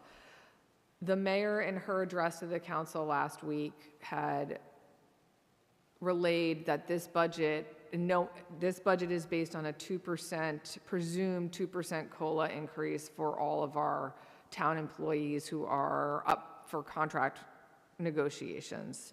And we know our people are our most important asset, bar none, and also are our largest part of the budget, as they should be. Do we have a plan B? At the moment, I think it's probably a little early to probably be very candid about that. I think, I guess I think you said it really well. I think our people are critical. They're a huge portion of the expenses of the town. And you know, not to want to put everything in expenses and dollars and figures and stuff, but it's a huge part. I mean, 1 percentage point town-wide for across the town and schools is $1 million, roundly. I think, you know, our position across all of the budget writing discussions has been a lot about affordability. And while we're very happy to report that we're not talking about pulling back yet again, taking departments down again, a lot of how we avoid getting back into that is being very mindful of affordability, what the town's resources can support. And so that's, I think, transparently, I think the mayor wanted to highlight that for filing her budget. That's, you know, transparently the level we're funded at. And you can find those reserves they're actually under the finance department and the salary reserve for the town side, and then in the school side, there's a reserve specific to that. But I think it's probably a little too premature to say, you know, how we would fund an alternative sort of outcome. But we are sort of mindful that these processes have twists and turns, and you know, it's, you know, ultimately really my responsibility to make sure that we can, whatever that we land on, we're going to be able to fund. The reality is, I think, I say that a lot, sorry. This isn't a matter of, there is a matter of what we can afford, and we're trying to be able to do it over the long term, so we're not back here, you know, challenged, particularly as something that we are able to project and say, this is what the cost will be next year and the year after and the year after. You know, Chris can, you know, he's quarterbacking all the different conversations that we're having, and with probably the exception of the schools, which the school committee really is ultimately the chief authority of that. But there's a lot of conversations that have really just begun or haven't even started. So I suspect that, you know, this is going to take some time for us to know, and we will we'll continue to track the numbers and the outcomes with the council and the committee. Thank you, Director Esmond. I'm satisfied with that answer for now. And I do hope that, following up on Councilor Reynolds, who is a veteran, I'll add, thank you, Councilor, considering adding an outreach goal for 2026, given that if these benefits aren't being taken advantage of, and frankly, people are entitled to them for their service, then we should make sure that they know about it and can access those, because that is no small thing. So, thank you. Thank you. Okay, anything else for HR at this time? Thank you, directorships. Thank you all. We'll move on to our final department of this evening. Thank you so much, Chief of Staff Nyman, for sticking with us over the long haul. We are now going to cover the mayor's office for our last formal budget item of the evening.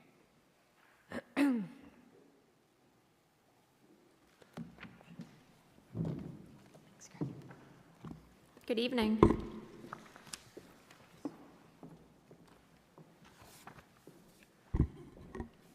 Thank you for having me here tonight. I am here on behalf of Mayor Joyce, who is tied up at a school committee meeting. So just want to give a brief overview of the mayor's FY26 budget. It's around roughly $449,000. This is a 1% increase from fiscal year 25. This funds 4 full-time positions. That includes my position, the mayor, Kate Naughton, and Megan Parsons, our new communications coordinator. We also do have Ryan Egan, who joined our office as the economic development manager this year. His position is funded through a grant through the state. So that's not reflected in our budget, but just wanted to give you that information as well. We have seen some increases from last year to this year in printing, forms, advertising, awards, ceremonies, and consultants. You'll see some minor increases to those programs in our budget. But 88% of our budget is on salaries, so we don't have much other than that, but happy to answer any questions that you have. And I don't know if you wanted to add anything, Mike? Thanks, Kara. I think one thing that might be helpful for the members of the committee to know is that unfortunately budget titling sometimes doesn't do us the best justice of purpose. So right now you see $10,000 filed under the printing and forms. That's probably some of that is certainly for printing and publication of materials communicated from the mayor's office, but we're also funded in that would be some of the work that we're doing that had been done and we would want to budget to allow for in the Civic Plus. The mayor's office really leads, champions the changes to our website. I think last year, 24, we implemented several, and so while the annual software hosting costs are in the finance department's IT budget, some of this allows us to continue to work with them. So it's a little bit of a misnomer for that, and I think we'll try to work to try to update that for more clarity. And then similarly in the consultant side, that is probably, that I think is intended to be sort of some modest funding to put aside. It's probably where it landed in the consultants, but it may be to supplement some of those other similar related activities. But you know, as I said, the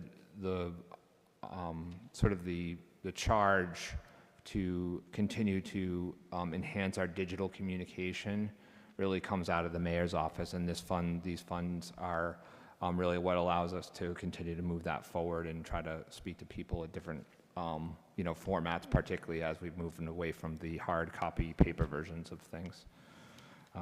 So I think that's probably just what I would note, Kara, as probably an additional note for the members. Thank you. Thank you both for being here. Questions from the committee?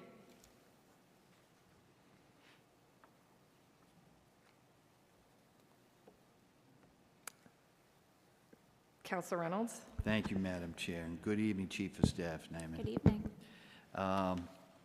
So the Economic Development Manager position, as you said, is funded through a grant. And how long is that grant good for? Mike, did we get an extension on that for a couple of years? It's through fiscal 26, June 30, 26.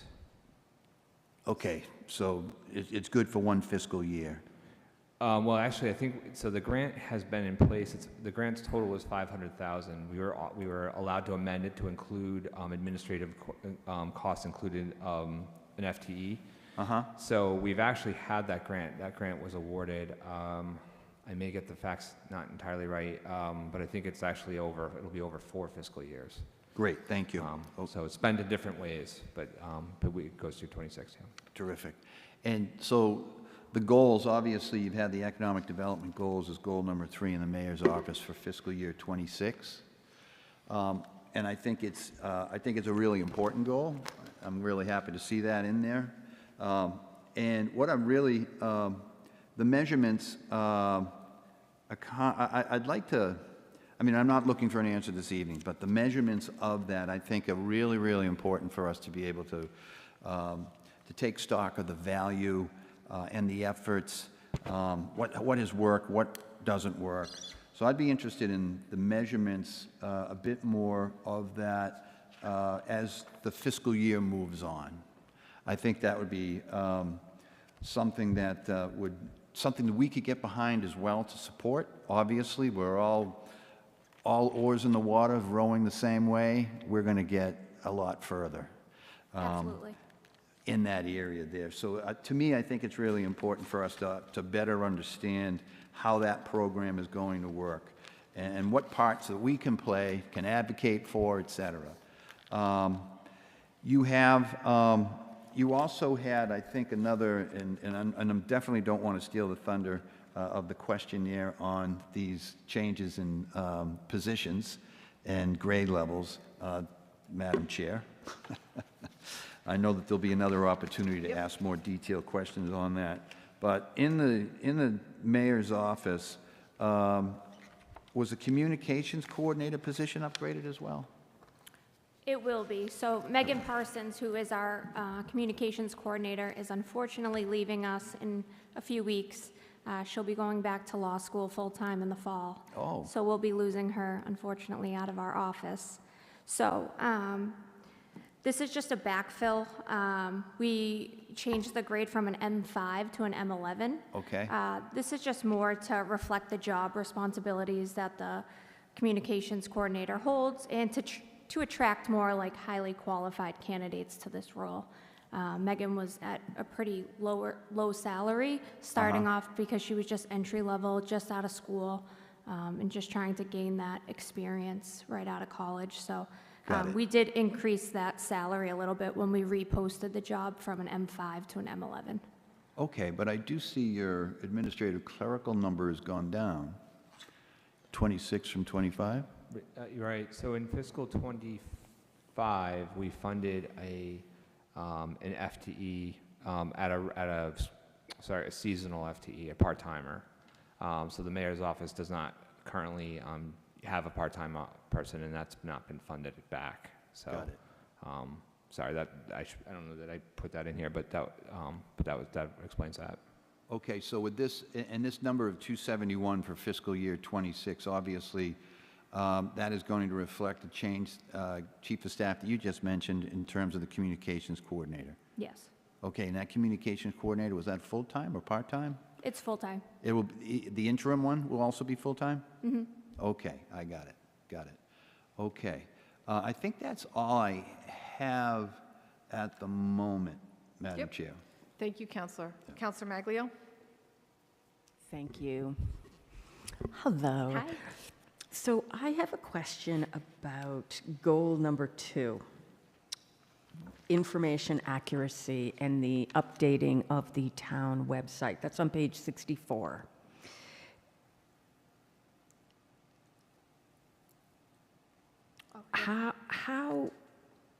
How, that is a huge task.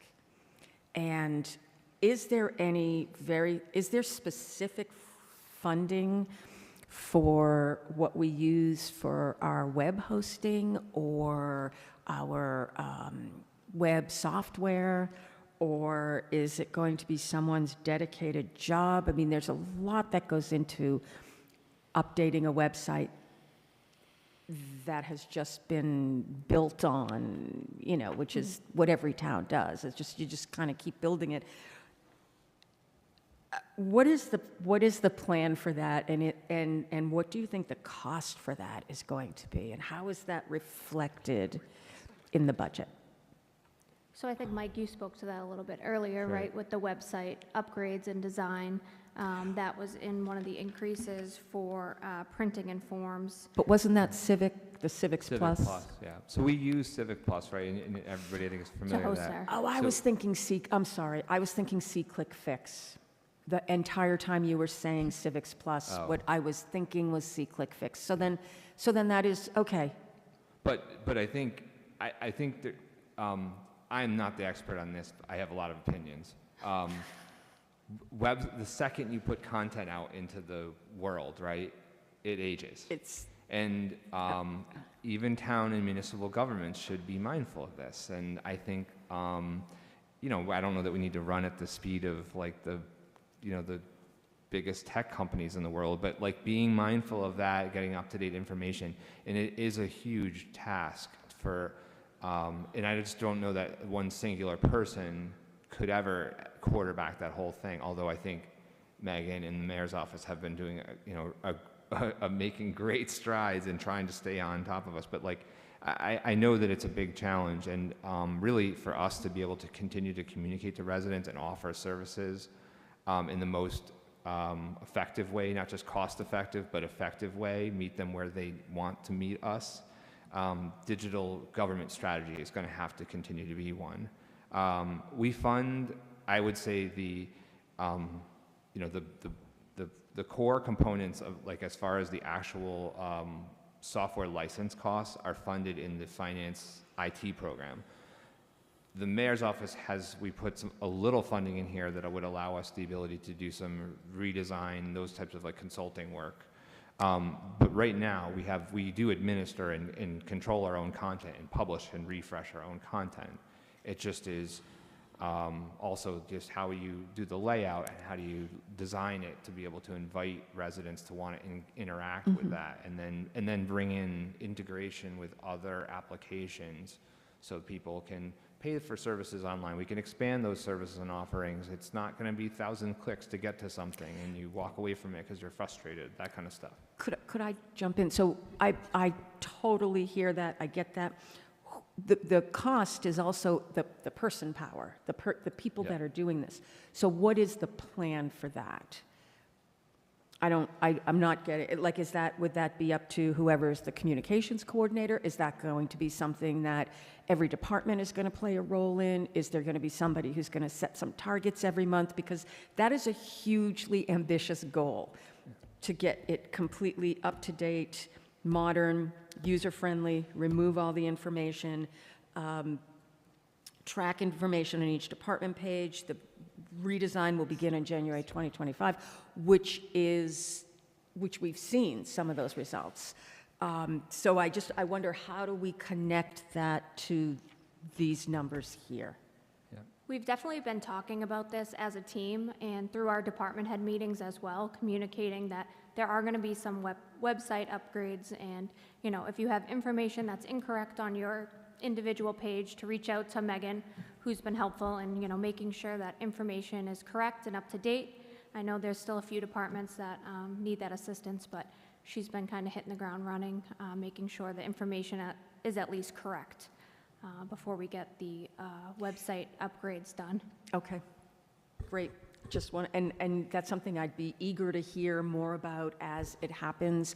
I think a lot of us probably get the same feedback, and you, I'm sure, get it too, that it's just so hard to find. There's so many different ways to get at information, and none of them are really that efficient because they were all the architecture is so old, and then everything gets layered on top of it. So any updates on that, I'm eager to get. So Definitely. If you have any, recommendations for how it could be more user-friendly, feel free to give our office a call or email, and we're happy to relay the message. Okay, thank you. Thank you, Counselor. Did you have anything, Counselor Flaherty? No, I didn't. Okay. I just have a couple of observations and I think not even questions, because I think some of this has already been covered. Actually, no, I do have one question. The Economic Development Manager, then, if that grant expires at the end of the fiscal year we're reviewing right now, is the plan then to get that salary in the budget for FY '27? I mean, I don't know that we've kind of yet identified what the plan was, whether there be seeking alternative funding or yes, absorbed with the town. I think I guess I would say, I think we see this as a critical need in the moment, and I think it would be something that would be strongly on the, on consideration, particularly when we start to see some of the metrics that Councilor Reynolds alluded to, and this is a critical part of our, sort of our growth strategy and our ability to ensure that we're being able to coordinate all these various different development opportunities and activities. So I think that's absolutely part of the considerations. It's not an actively decided thing yet. Understood. Did you want to add anything? I just had a question, Mike. Just because the grant goes through the end of FY '27, did you say? Can 26, I believe. 26? Can we extend it? It's a legislative earmark, essentially, that was, I think, authorized in one of the, I think, Chapter 268 of the Acts of 22. Please don't hold me to that. So that could be extended or amended, even at an earmark level, depending on what the various communities that receive those funding have. So that's still an option too. Thank you. Yeah, I think just to echo what Councilor Reynolds had brought up, this is a massively important role. I'm delighted we have someone filling it, and 1 year is not going to be enough time for that person to, delve into all the opportunities that are before us. So I just want to make sure that is, I would certainly support that as a priority. I think the only other thing I wanted to mention, and again, the presentation of the budget with the help of the Collins Center has been enormously helpful for this committee, for me, hopefully for residents, and to have goals and know what each department is striving for is really an amount of transparency and sunshine that we've never had before. So I want to commend everybody who worked on the budget through the mayor's staff. If there was anything, since we are now in a position to be able to give unsolicited advice as the gavel holder, if there was anything that I hope we can integrate next year, I have not seen, and even in the conservation department, anywhere woven throughout here, the importance of our environment. And I hope that we can be moving to a place where we are thinking more strategically about how environmental efforts are good for the economy, they're good for the earth, they're good for our residents, and they really touch every single department. Whether you're accounting and throwing out paper, or you're the schools and you're throwing out God only knows how much trash every day, and so on and so forth, down to Beld with solar installations. So I will put that pitch in now with the mayor's office here before us, and I hope we can think more strategically and long-term about that. So thank you for listening. Thank you for the feedback. All right, anything else for this evening? Thank you again, Director Esmond, for being with us, and Chief of Staff Nyman, who sat with us. We'll need to get you one of those like restaurant buzzers when your time is ready next time. But so thank you. Save the best for last, right? That's right. Thank you so much, because I know everybody has worked a full day on top of this already. So we really are grateful for you spending the evening with us. Tomorrow night, we will be right back here. Clerk Semino, is it possible to have the start time adjusted tomorrow night to 6:15, or do we need to do anything special, or do we need to keep it at 6? I think that would be easier for many of the committee members if that is amenable to folks here. Okay. All right. With that, do we have a motion to table Order 25018, Order 25019, and Order 25020 to May 6, 2025? So moved? Second. Thank you. All in favor? Aye. Any opposed? Okay, that is unanimous. Thank you so much, BCAM, for being with us this evening. Jerry Comack, Bill Needham. You bring the council to our community, and we're so grateful for you spending all these nights with us during the month of May. Our next budget hearing will be tomorrow, Tuesday, May 6th, beginning at 6:15, and we look forward to seeing everyone then. With that, do we have a motion to adjourn? Motion to adjourn. All in favor? Aye. Any opposed? This meeting is adjourned. Thank you, everyone.